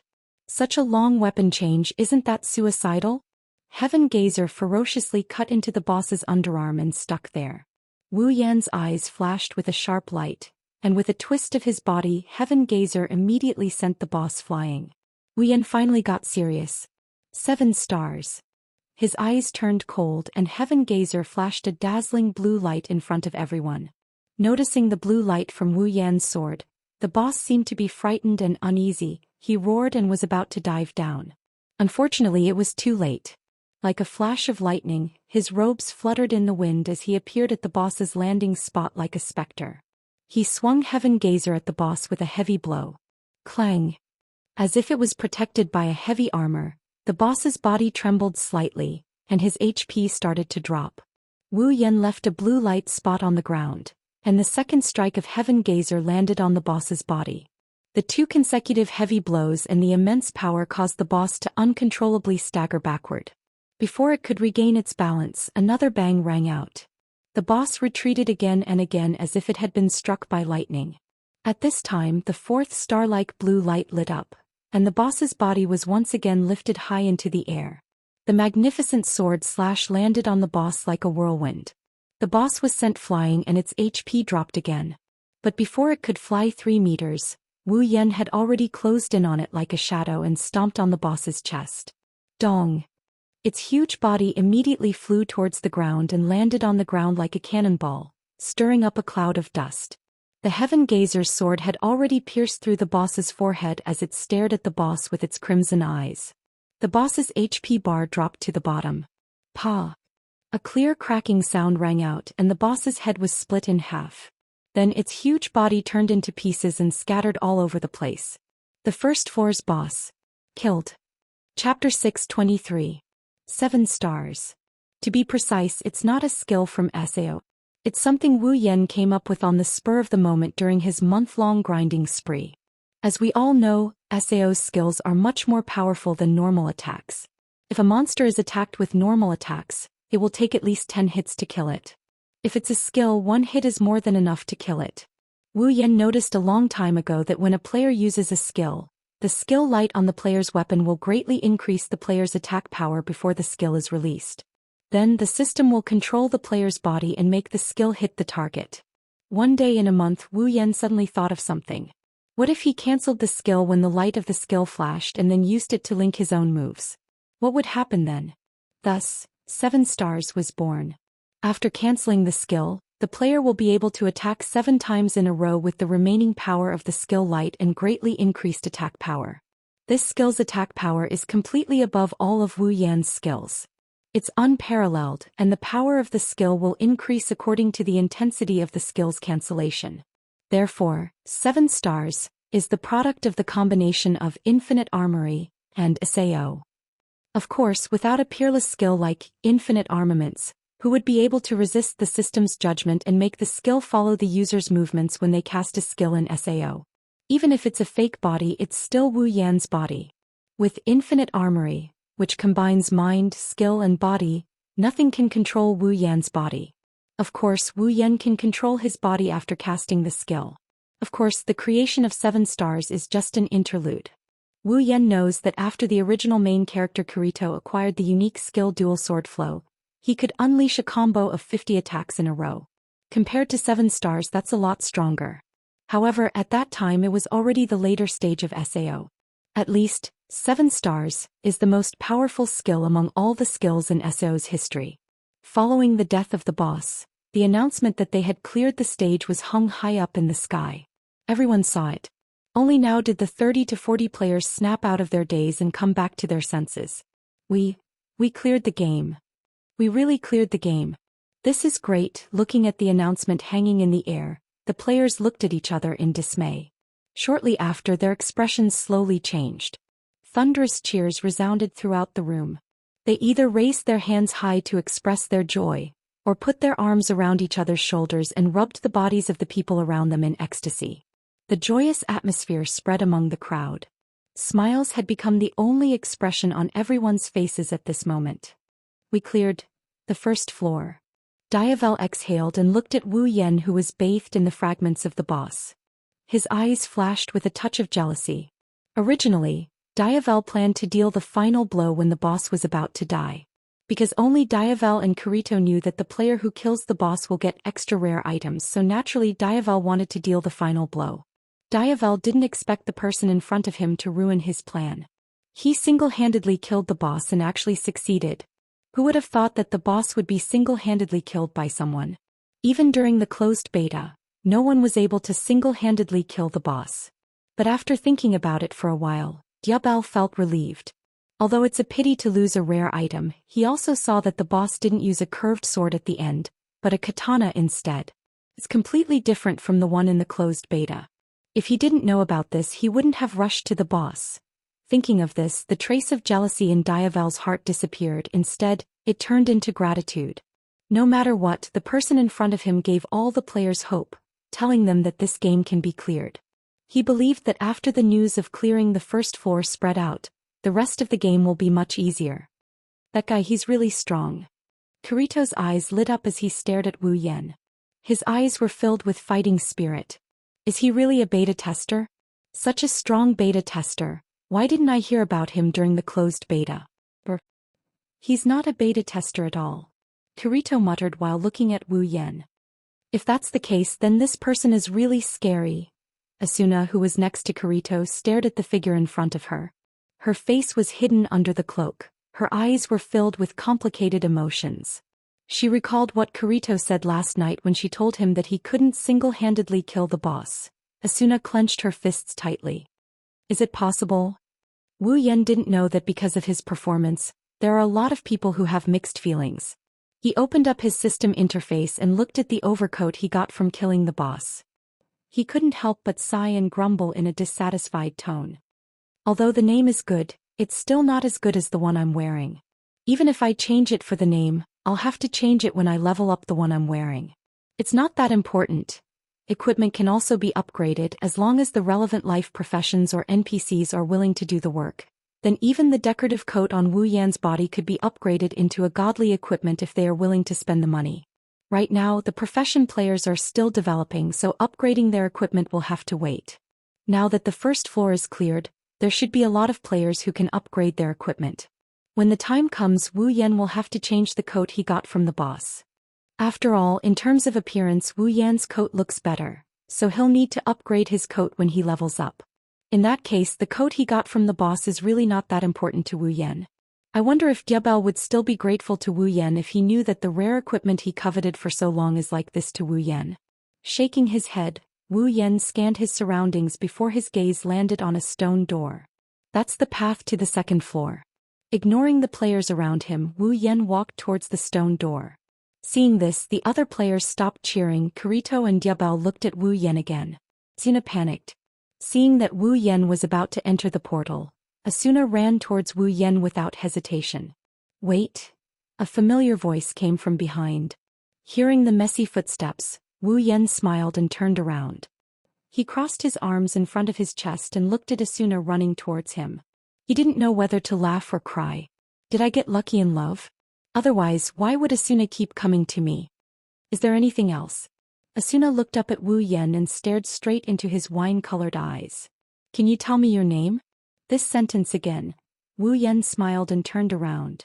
My name is Wu Yan. Wu Yan threw a small notebook into Asuna's hand. This is a recipe. Wu Yan smiled. As a girl, you should eat better. Wu Yan didn't stay any longer.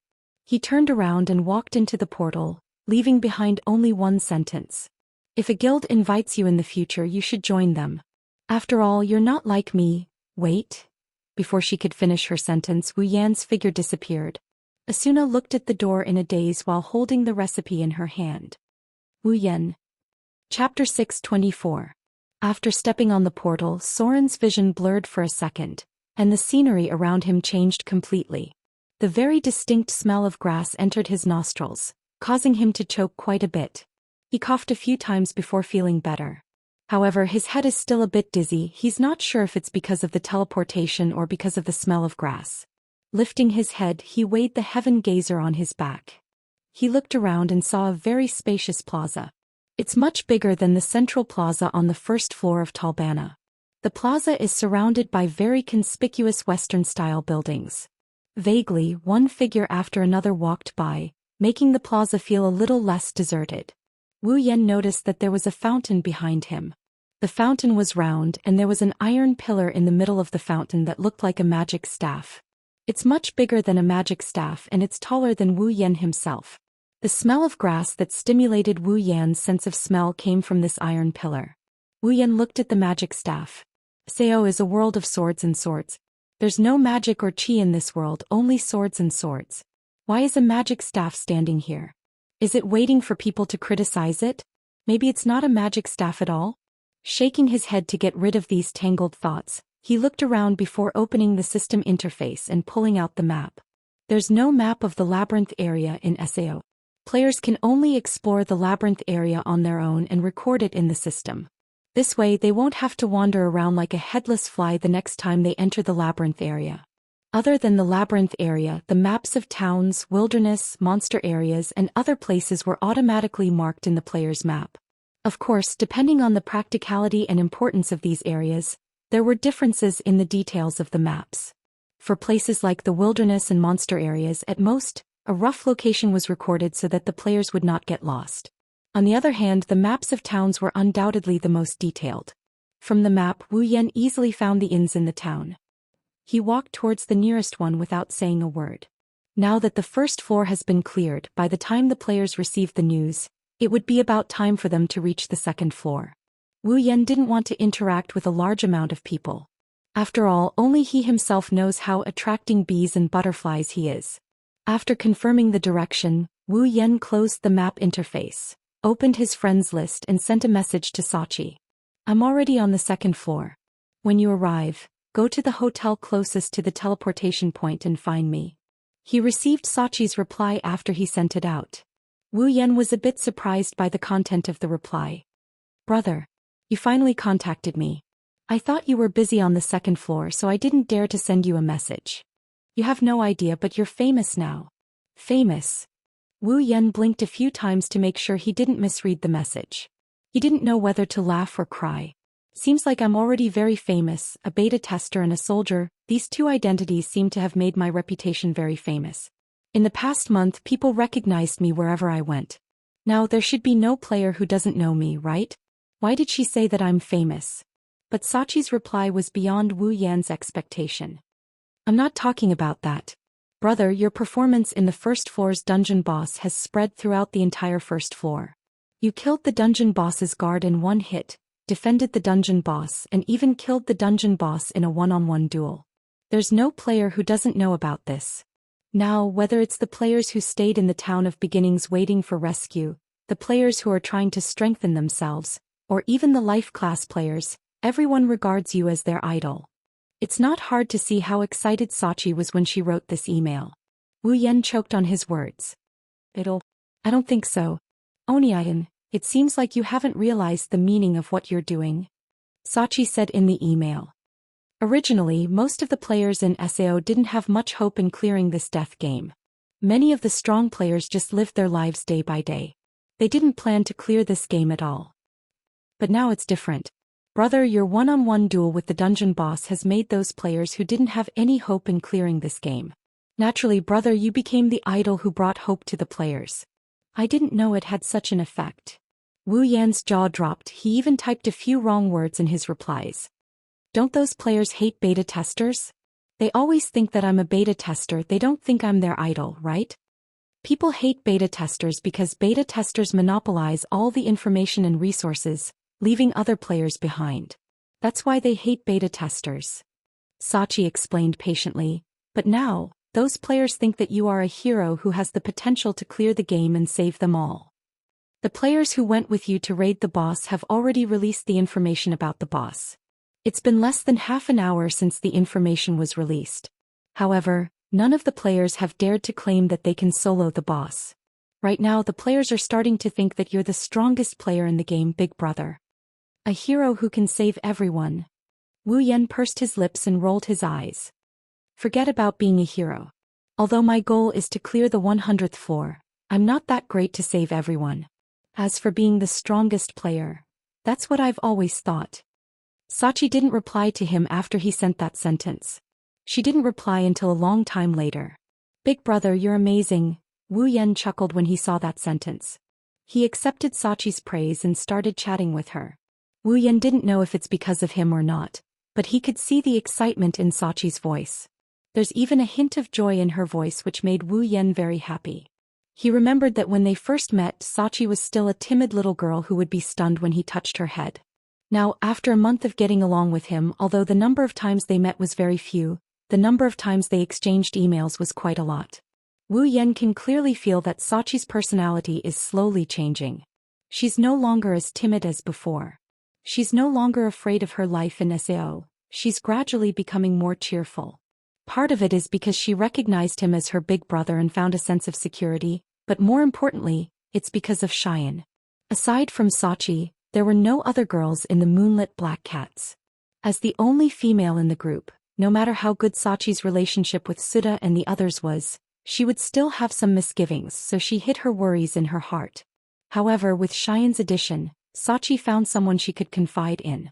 After having a sense of security and someone to rely on, coupled with Xian's lively and cheerful personality, Sachi was able to confide in Xian.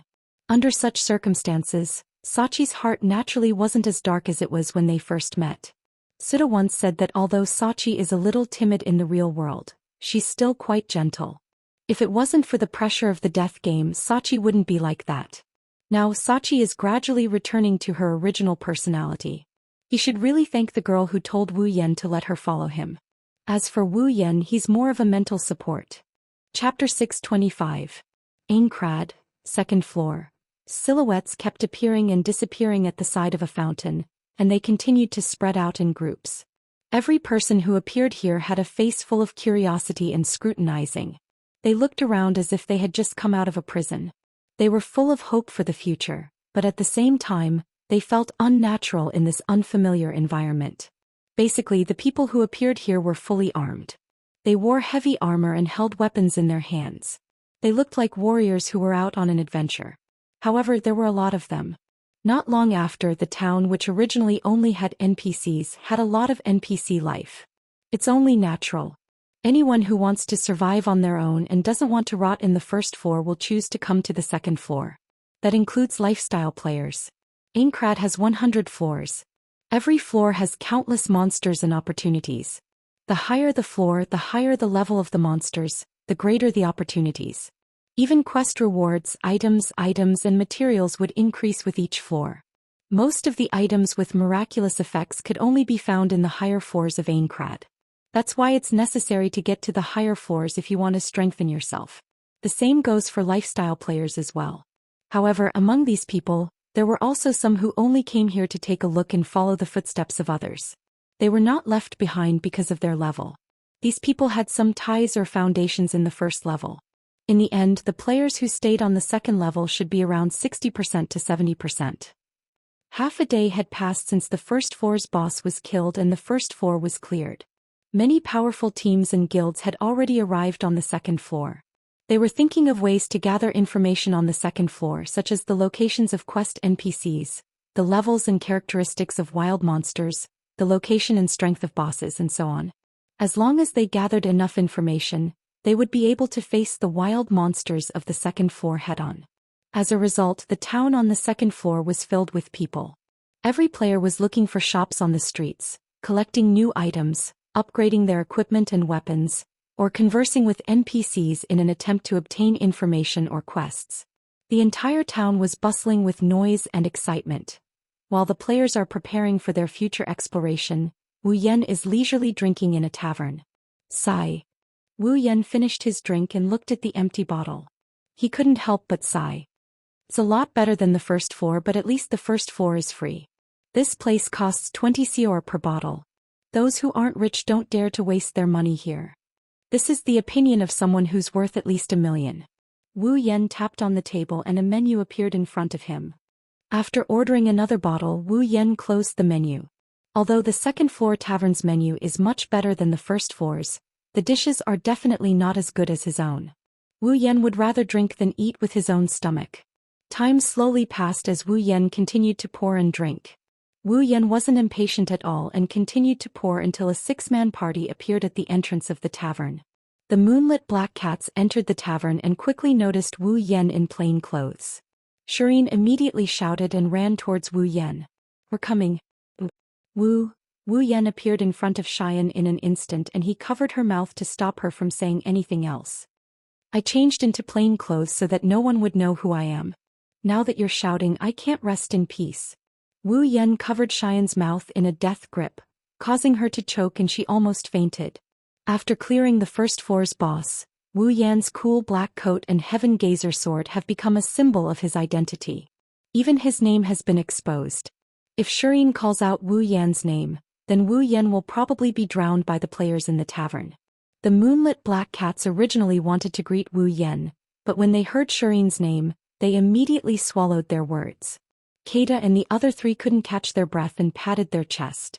Sachi was the only one who didn't have any scruples. "Big brother." Sachi stepped forward and grabbed Wu Yan's hand that was covering Shireen's mouth. She smiled awkwardly and said, "Can you let go now? Shireen-chan is dying." Wu Yan glanced at Shireen, who was rolling her eyes, and quickly let go. At least he didn't let the first and last player in SAO die from suffocation. "I think I saw a man in white with wings." Shireen leaned on Sachi and gasped for breath. She sobbed and said, "Sachi, did you see that?" Sachi, "Ahaha." Sachi laughed awkwardly. "Thank goodness I didn't see it. You're really something." Keita walked up to Wu Yan and patted him on the shoulder. He said excitedly, "I know you're good, but I didn't expect you to be this good. When I first heard about it, I thought it was just a rumor. It's not as hard as you think." Wu Yan gestured for the moonlit black cats to sit down. He smiled and said, "Originally, with the current level of the players, they could have cleared the first floor's boss a long time ago. The reason why it took a month was because many players didn't feel the hope of clearing the first floor. They didn't give it their all, that's why the boss's room wasn't discovered." Wu Yan took a sip of his liquor. After the boss room was discovered, the first floor was destined to be conquered. My appearance was only to prevent the players who were planning to take down the boss room from suffering any casualties. Suda and the others pondered Wu Yan's words. Sachi quickly interjected. But Oni-chan, you're really something. Other players would have to form a lot of parties if they want to raid the boss. Nah. Shireen rolled her eyes and giggled as she leaned on Wu Yan's ear. She said sneakily, are you hiding something? Like the boss's Achilles heel or something that increases attack power? Like hell you are. Wu Yan jokingly scolded him. I'm the real deal. Really? Shireen didn't say anything else. She looked into Wu Yan's eyes with suspicion. Wu Yan's mouth twitched and he sighed. Back then, didn't a certain someone say, please let me follow you, because he thought I was very strong? Shireen's face turned red and she stuttered, I can't help it, oh. Wu Yan purposely dragged out his words. Shireen's face turned even redder and she didn't dare to say anything else. Suda helplessly shook his head. He looked at Wu Yan. What do you plan to do next? What's next? Wu Yan stopped smiling and he lowered his head in contemplation. Probably the same as before. Train hard and accept a few missions. Keita nodded as expected. Sachi wanted to say something but she hesitated. She mustered up her courage and said, if it's a mission, I have one. Everyone present was taken aback and looked at Sachi in surprise. Mission? Xian hugged Sachi tightly and asked, what's the mission? Why didn't we know you received a mission? I just received it. Sachi shrunk her head and said embarrassedly, when I came here I accidentally clicked on an NPC. Then out of nowhere I received a teleportation crystal. Accidentally. Clicked on. Wu Yan, Shireen and Keita were speechless. Chapter 626. Right now almost all the players were looking for quests on the second floor. Because there were quests, there were also rewards. Some quests were even unique. Once completed, you would not be able to receive any more quests. Similarly, these unique quests were also the quests with the most generous rewards. However, while the players are wandering the streets hoping to get lucky and pick up a quest, there's someone who can pick up a quest while walking around. Wu Yan and the others didn't know what to say when they saw Sachi's embarrassed expression. A teleportation crystal? Shireen, on the other hand, was interested in the crystal. Where's the teleportation crystal? I don't know. Sachi took out the teleportation crystal from her inventory in a daze. There's no indication of where it's from. Everyone looked at the crystal in Sachi's hand. Sure enough, there's no indication of where it's from, there's only the word. Wu Yan couldn't help but frown when he saw this. He started thinking. Normally, every item would have a label that only players could see. The label would appear on top of the item. For example, the words recovery potion would appear on top of the item. Items that aren't labeled are usually unobtainable. For example, bricks on the streets, walls of buildings, trees in the wild, etc. Wu Yan, who has scoured the entire floor of Aincrad, has never seen anything like this before, let alone Sachi and the others. Sachi, let me see if you can trade. Sachi nodded without hesitation and placed the transfer crystal on the trade column. But as soon as she placed it, she was surprised. It can't be traded. There's a teleportation crystal that can't be traded. Suda, Xian and the others looked at each other. Wu Yan frowned for a moment before he understood. It seems like this is an item that can only be used by players who pick up a quest. Everyone nodded. Sachi hesitated for a moment before she asked Wu Yan. Big bro, do you think we should complete this quest? Suda, Xian and the others looked at Wu Yan. After all, having a quest doesn't mean you're lucky. If you don't have enough strength to complete a quest, you'll lose your life. What's the point of hoping for a quest reward? This was supposed to be a question for the members of Moonlit Black Cats, but Wu Yan's presence made everyone, including Suda the guild leader, ask for Wu Yan's permission. Wu Yan narrowed his eyes and asked. Sachi, what's the quest requirement? I don't know. Sachi frowned. The quest only told me to use a teleportation crystal, that's all. Only telling you to use the teleportation crystal? Suda couldn't help but ask, is there not even a hint about where to get the quest reward? No. Sachi lowered her head. There's such an irresponsible quest? Shireen pursed her lips in dissatisfaction. I hate mysterious people the most. I'm afraid this quest isn't that simple. Wu Yan muttered, attracting everyone's attention. Wu Yan looked at the Moonlit Black Cats and explained. This quest is so mysterious. If it wasn't for Sachi, the entire town would have been bustling with noise and excitement. There's no news about this quest, so this should be a unique quest. Unique quest. Everyone's expression changed. They looked at the teleportation crystal in Sachi's hand with a burning gaze. Unique quests, were publicly acknowledged to have many times more bountiful rewards than normal quests. Many guilds and teams were willing to pay a hefty price in order to obtain information about a unique quest. And now, such a unique quest was placed in front of them. Wu Yan bitterly smiled when he saw Sutta and the others' expressions. Don't forget, even though unique quests have great rewards, they're also known to be much harder than normal quests. If you don't do it right, this... Sutta and the others were troubled. Sutta was unwilling to give up. Can't we just look at a unique quest and we can't do it? The main problem is that there are too few hints. Wu Yan shrugged.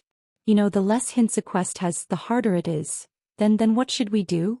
The timid Sachi was the first to back down. Why don't we give up on this quest? Sutta and the others glanced at each other before sighing. Indeed, while the quest rewards were amazing, they weren't top players or teams. They didn't have the confidence to complete such a mysterious and unique quest. But Wu Yan suddenly laughed. Give up? How can we give up? The harder the quest, the better the rewards. Everyone was stunned. Sachi said worriedly, but, can we do it? Sachi. Wu Yan looked at Sachi. Since this crystal is a quest item, is there a rule stating that you can only complete it alone? There's no rule stating that I have to complete it alone. Sachi shook her head. What a joke, if she was the only one doing this quest, she wouldn't dare do it even if you beat her to death. Can this crystal teleport a group? Group teleport. Xian tilted her head. Aren't all teleportation crystals for a single person? What kind of crystal can teleport a group? Sachi was stunned. It seems like it can. It can. The others exclaimed. Is that so? Wu Yan stood up and smiled. I'll go with you. Let's go together. The members of the Moonlit Black Cats were stunned. Then a deep sense of joy appeared on their faces. That's great. Sutta said excitedly. With you we can definitely complete this quest. Where did you get all that confidence from? Wu Yan chuckled. I just came to the second floor. I don't know the difficulty of the monsters and quests here. Maybe even I can't complete this quest? No way. Xian walked in front of Wu Yan. If even you can't complete this quest, then no one else can. Wu Yan shook his head in amusement. This crystal can actually teleport a group of people. This is something that has never been done before. It is also because of this that Wu Yan wanted to do this quest.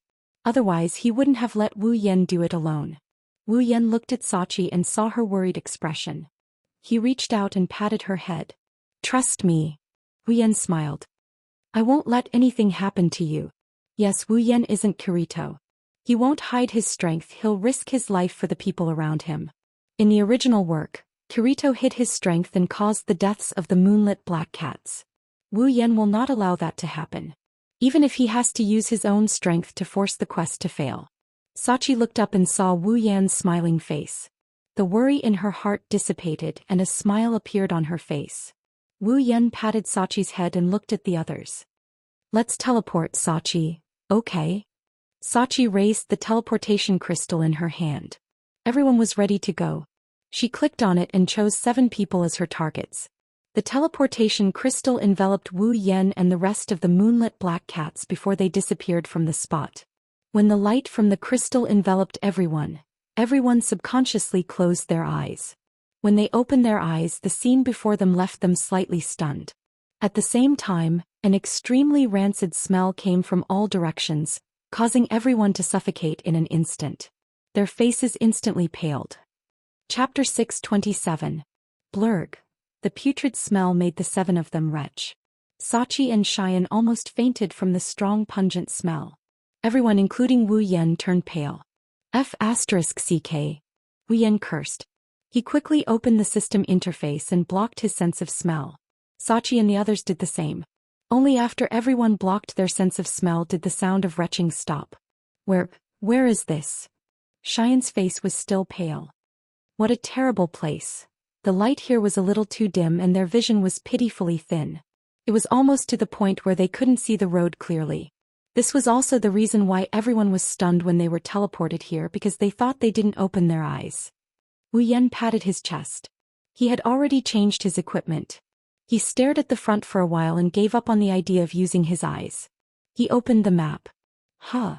Wu Yan was surprised when he opened the map. Why isn't the map showing us? The map doesn't show. Everyone was puzzled for a moment before they finally reacted.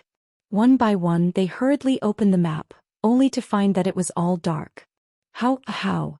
Suda looked at the map dumbfoundedly. Are we in the labyrinth area? Aside from the labyrinth area, no matter where the players are, they can see the map. After all, how can they find a town without a map? No, this isn't the labyrinth area. Wu Yan looked around. You can't enter the labyrinth area with a teleportation crystal, even if it's a quest item. We should be in the wilderness.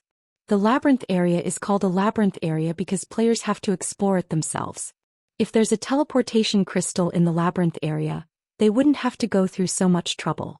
Of course, they can teleport out of the labyrinth area if they don't encounter a teleportation crystal ineffective area. Thinking about the teleportation crystal ineffective area, Wu Yan took out a teleportation crystal. Sure enough, the teleportation crystal's icon was gray.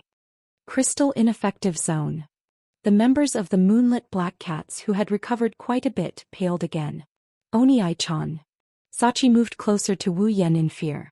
She was glad that she told Wu Yan about the quest. Otherwise, they would be alone in a place like this. Sachi didn't dare to imagine the consequences. Wu Yan took a step forward. His pupils narrowed into a line as he finally managed to see the situation clearly. He was standing in the center of a dark cross-shaped tunnel. In front of him, behind him, to his left and to his right, there was a tunnel that led to an unknown place. The tunnel was very long with no end in sight. The walls of the tunnel were pitch black and emitted a rotten smell. It was very obvious that the smell that made Wu Yan and the others vomit came from them. Brother. Sachi looked at Wu Yan and asked, what should we do now? They had arrived at an area where crystals were ineffective, and it was a very obvious labyrinth where even maps were useless. This situation was enough to make the members of the Moonlit Black Cats at a loss. Oni-chan, how do we get out?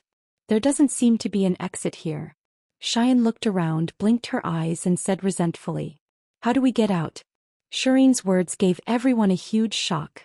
The teleportation crystal couldn't be used, the map couldn't be used, and the surroundings were sealed off. How were they supposed to get out? Sachi also stared blankly at Xian, not knowing what to do. Originally, being trapped in a game where they could die at any time already made her feel gloomy. If in the end they were still trapped in a dark and empty maze, she would definitely break down. She subconsciously clenched her hand. As she clenched her hand, she immediately felt something hard in her palm. She instinctively looked at it. Her eyes widened and she cried out in surprise. This teleportation crystal is still here. While everyone was at a loss, Sachi discovered that the teleportation crystal in her hand was still there. Hearing Sachi's words, everyone turned to look at Sachi. At the same time, they also saw that the teleportation crystal didn't change at all. What kind of teleportation crystal is this? Wu Yan couldn't help but say, not only can it teleport a group, but it can also be used multiple times. If players had a teleportation crystal like this, it would be much more convenient. Oni-chan. Sachi raised the teleportation crystal in her hand and said in surprise, this teleportation crystal seems to be available for trade. Oh? Wu Yan walked up to Sachi and obtained the teleportation crystal from her trade window. Looking at the only one that wasn't gray, Wu Yan clicked to use it, but there was no reaction. Rolling his eyes, he muttered in a low voice. Leave this place. The teleportation crystal didn't respond. Get out. Still no reaction. Open sesame.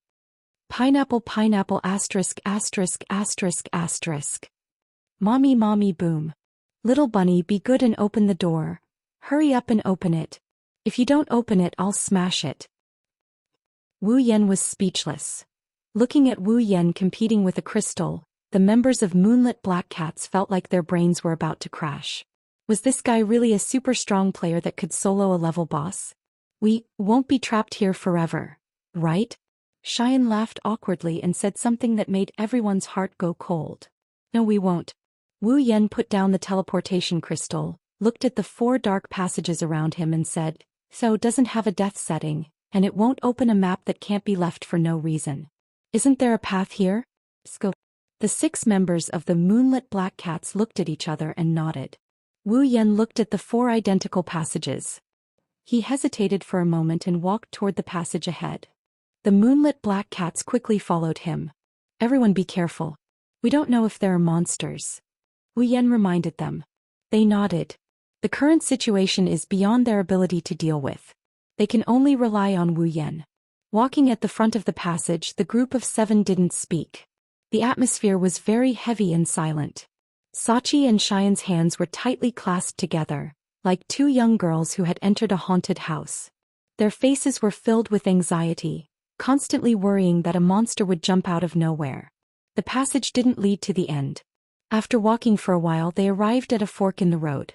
Wu Yan pondered for a moment and chose to go straight ahead. But it didn't take long for another fork in the road. Wu Yan had no choice but to go straight ahead. The passageway was not a straight line either. Instead, it had many twists and turns. Among the twists and turns, there were forks that led to different directions. In addition, the passageway was not a straight line. Not long after, the 7 of them began to feel a little dizzy. They were more or less worried. It won't end here, right? Fortunately, they arrived at the end of the passage. But no one is happy. Because it's a dead end. We won't really be sealed here forever, right?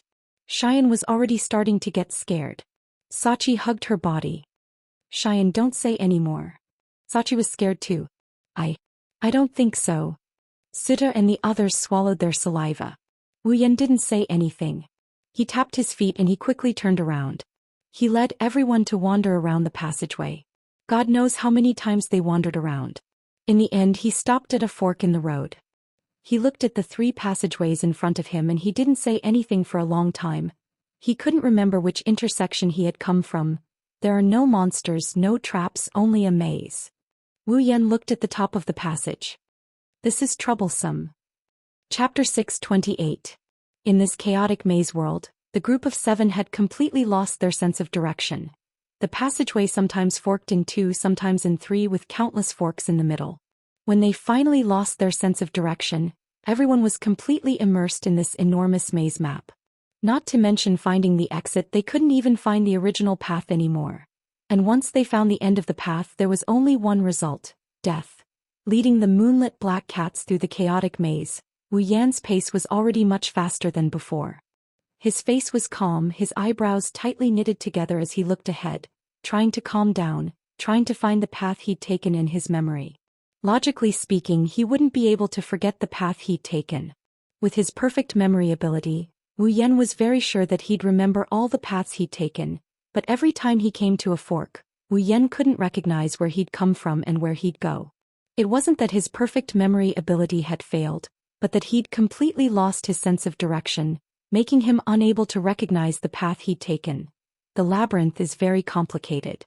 Even with his godly memory, he can remember the first section of the path, the second section, the third section, the fourth section, the fifth section, and the rest of the paths.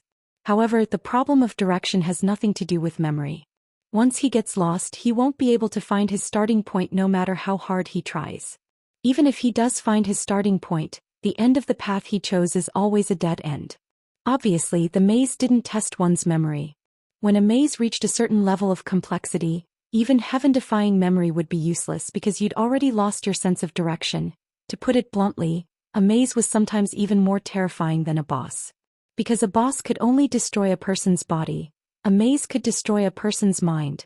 As time passed, the members of the Moonlit Black Cats began to panic. Every one of them was extremely restless and their complexions were extremely unsightly. Traces of viciousness appeared on everyone's faces. If this continued, the people here would most likely be the first to break down. Seeing this scene, Wu Yan was silent, but his heart was filled with haze. Using the memory tunnel method was definitely impossible. As for making markings, the common method used in the labyrinth area would not work here because the map had lost its effect. The marking function was on the ground icon. As for carving scratches on the ground or walls or leaving something behind as a mark, these methods were all useless. It's common knowledge in SAO that the setting cannot be destroyed.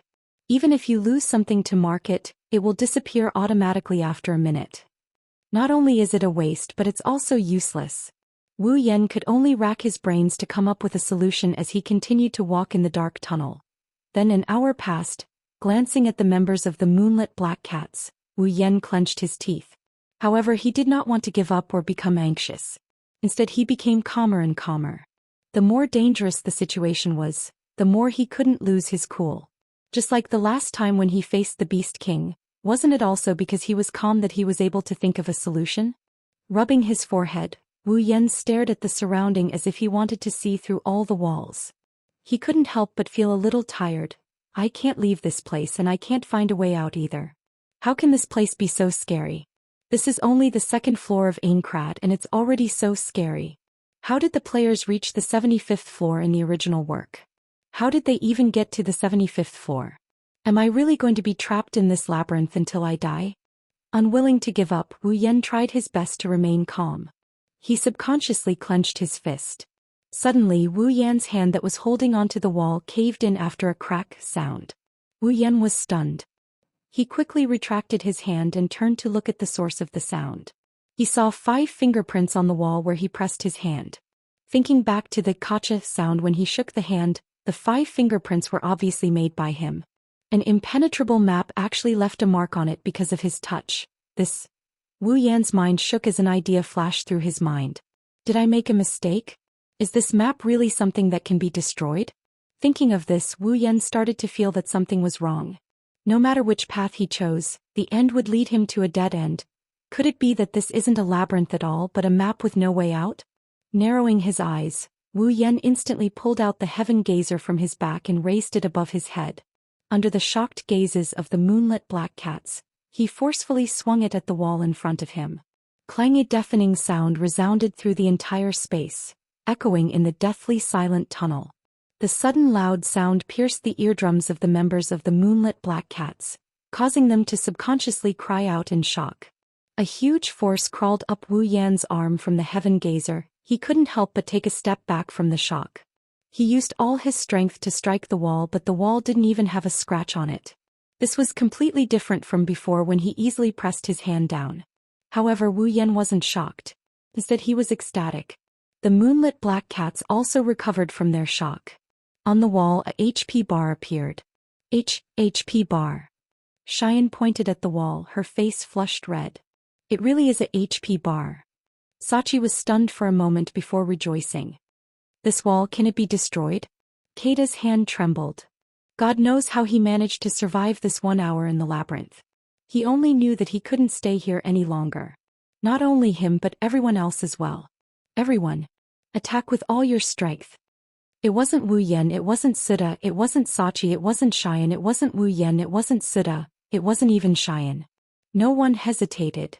Their previous impatience finally erupted at this moment.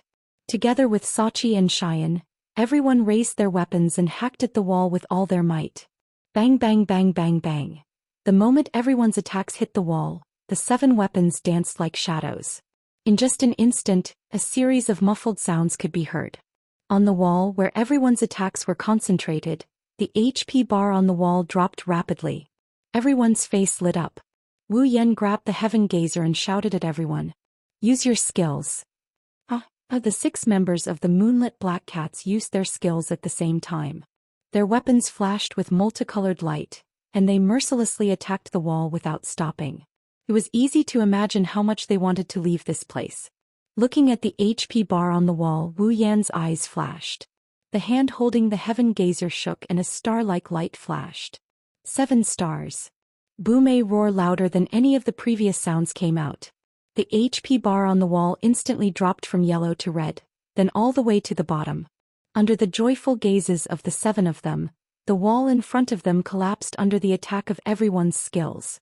With the collapse of the wall, the ground suddenly began to tremble, as if some mechanism had been triggered, startling everyone. However, the trembling only lasted for a few seconds before it stopped. What replaced it was the huge maze, as if it had been vaporized, slowly fading away until it completely disappeared. The labyrinth. It disappeared. Chapter 629. Under the surprised gazes of the 7, a forest appeared behind the vaporized walls of the labyrinth. It was clearly just an ordinary forest, But in the eyes of the 7 who had been trapped in the labyrinth for an hour, this forest seemed very familiar, like a paradise. "Oh. We're out." Shi Inhuan screamed and threw herself on Sachi's body, rubbing her chest. Her face was full of joy. If it was the usual Sachi, then her face would have already turned red, but now Sachi was completely immersed in joy. "We're finally out." Although the remaining 4 male members of the Moonlit Black Cats didn't lose their composure like the 2 female members, their eyes were filled with joy, and their bodies were trembling with excitement. "Don't be happy too early." Wu Yan shook his head with a bitter smile and said in a bad mood, "We haven't completely left this place. This forest isn't within the map's range." Hearing this, the Moonlit Black Cats nodded, but their faces didn't seem to care. To them, being able to leave this damned labyrinth was already a very satisfying thing. Seeing this, Wu Yan could only continue to smile bitterly. Walking to the front of the forest, Wu Yan glanced around and unwillingly opened the map, but of course he didn't get any information. Sighing, Wu Yan waved at the Moonlit Black Cats. "Let's go quickly, this damned mission, I'm starting to get impatient." Saying this, Wu Yan didn't wait for the Moonlit Black Cats to reply and walked into the forest. The Moonlit Black Cats hurriedly chased after him.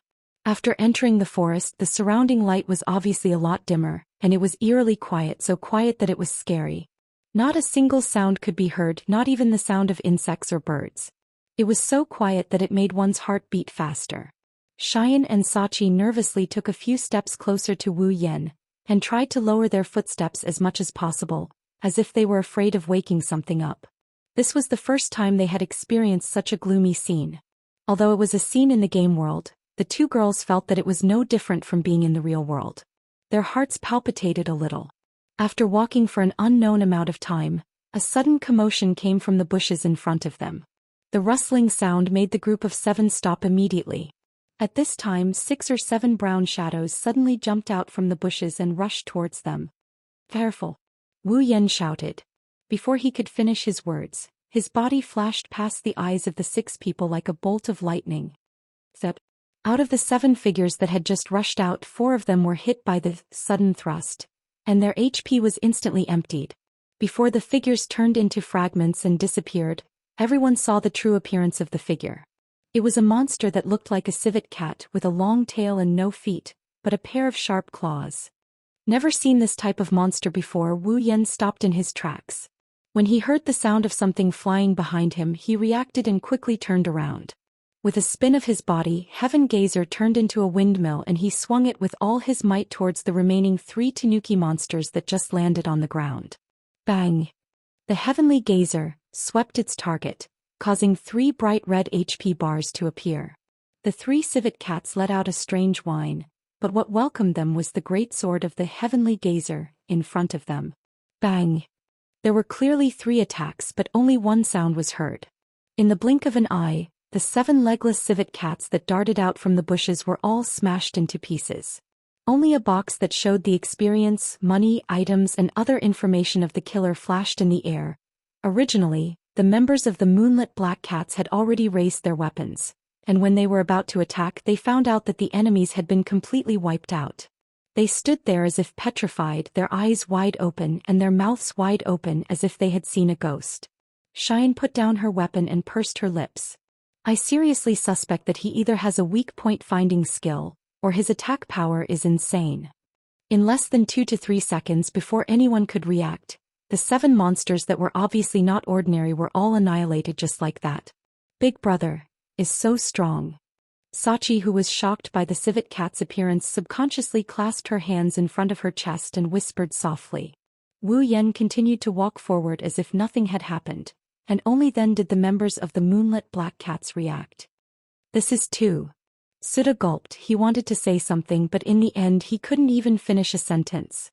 They didn't know what to say when they saw Wu Yan continue to walk forward. They followed Wu Yan with their heads lowered.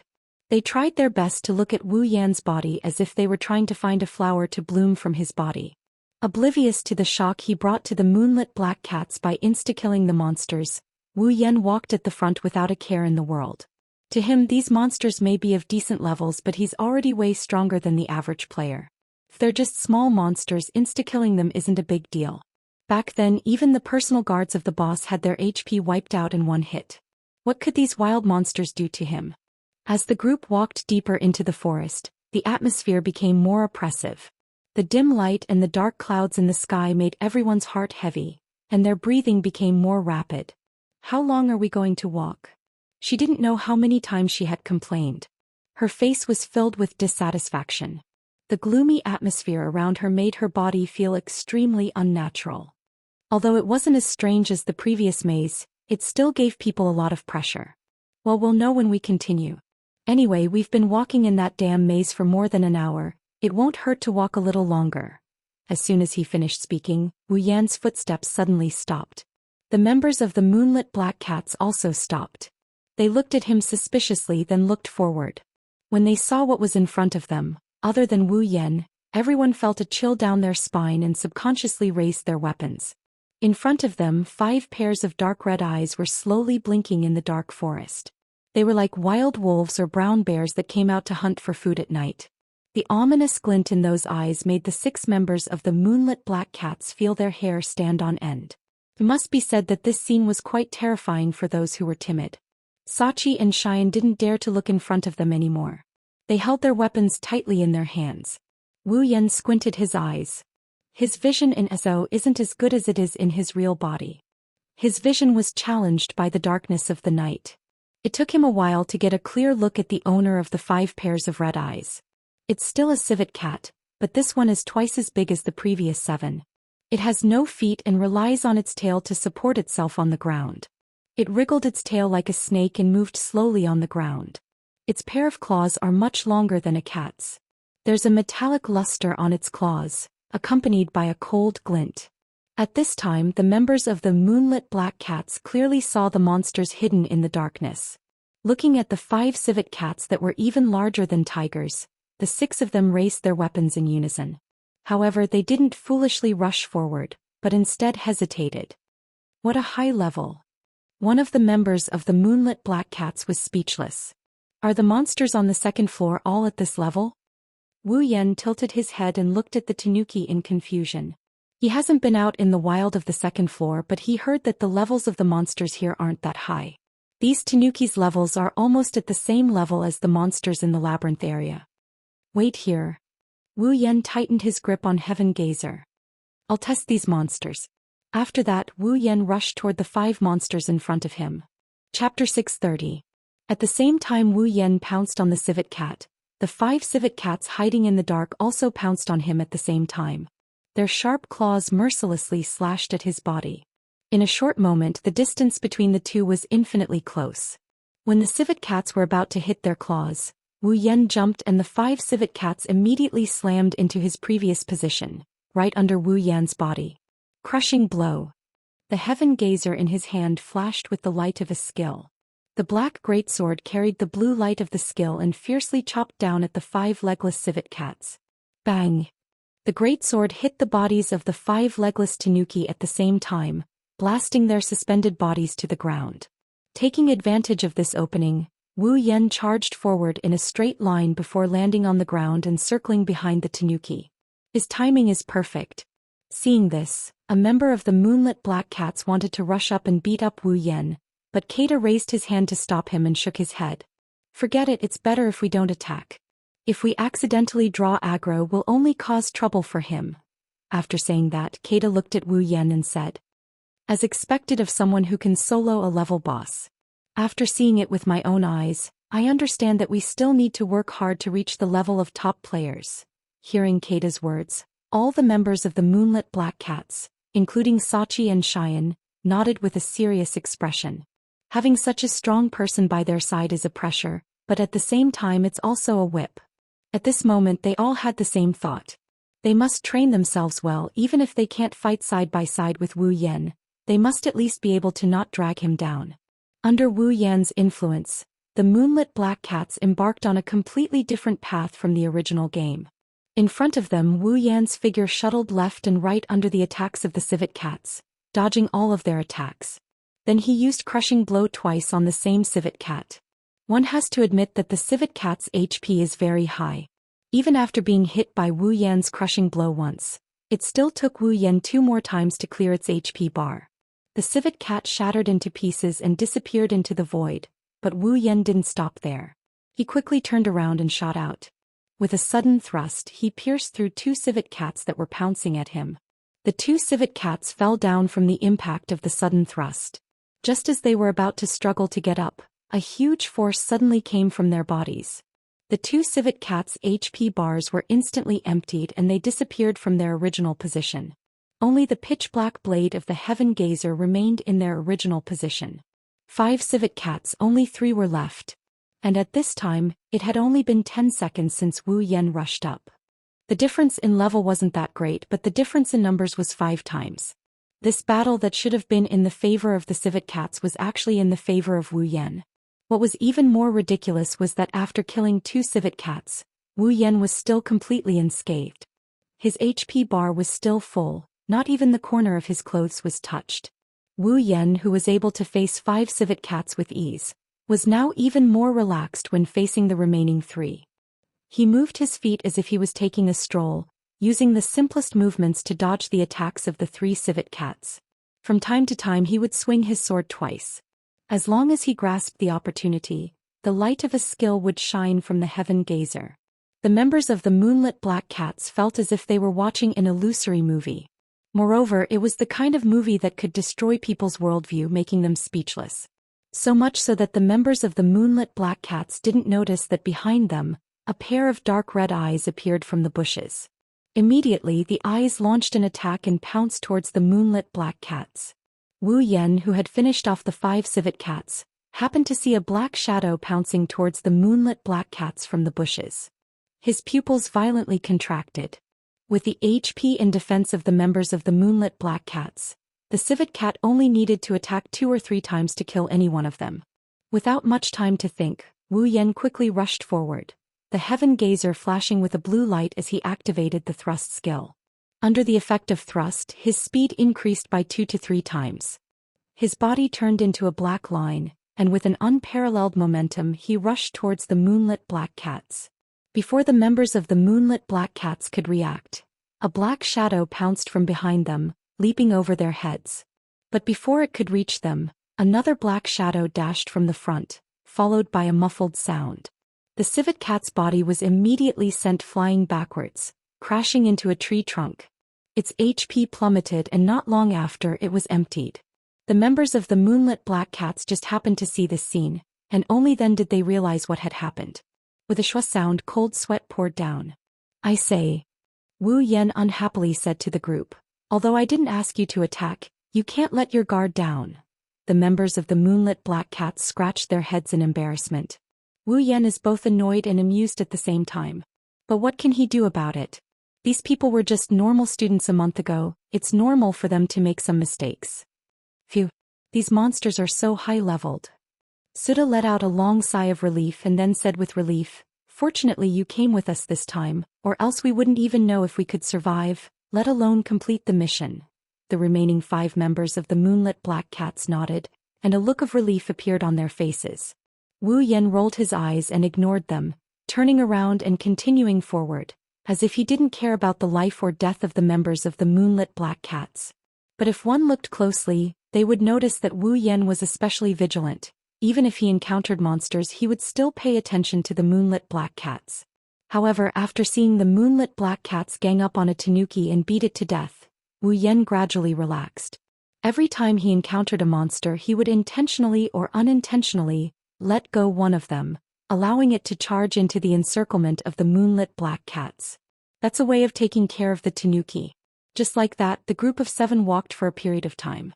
Suddenly, the area in front of them became empty. The gloomy atmosphere was still there, but within a radius of 100 meters, there were no trees. At a glance, a cave appeared in front of them. In front of the cave entrance, a lion covered in golden light was quietly lying there in a deep slumber. No, it shouldn't be called a lion, more accurately it should be called a lion man because its 2 front paws were palm-shaped, and its body was as slender as a human's. It also had a chest and belly. Seeing this lion man, the group of 7 quickly stopped. The information that appeared on the lion man was completely different from normal monsters, causing the members of the Moonlit Black Cats to suck in a breath of cold air. That was because the lion man was a boss. Almost at the same time they saw the boss. A quest message appeared in everyone's quest window. The quest content was to kill the Lion Man boss in front of them. Looks like this quest has come to an end. Wu Yan couldn't help but smile. Don't say it like the quest is about to be completed, it's killing a boss. Xian shrunk her head.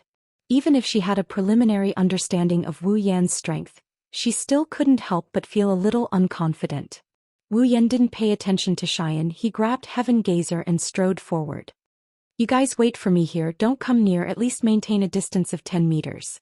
Also, if other monsters come, I'll let you guys deal with them. As long as it's not a boss and there aren't many of them, you guys should have no problem. Obviously Wu Yan wanted to solo a boss. The members of the Moonlit Black Cats looked at each other, resisting the urge to persuade him, and nodded in agreement.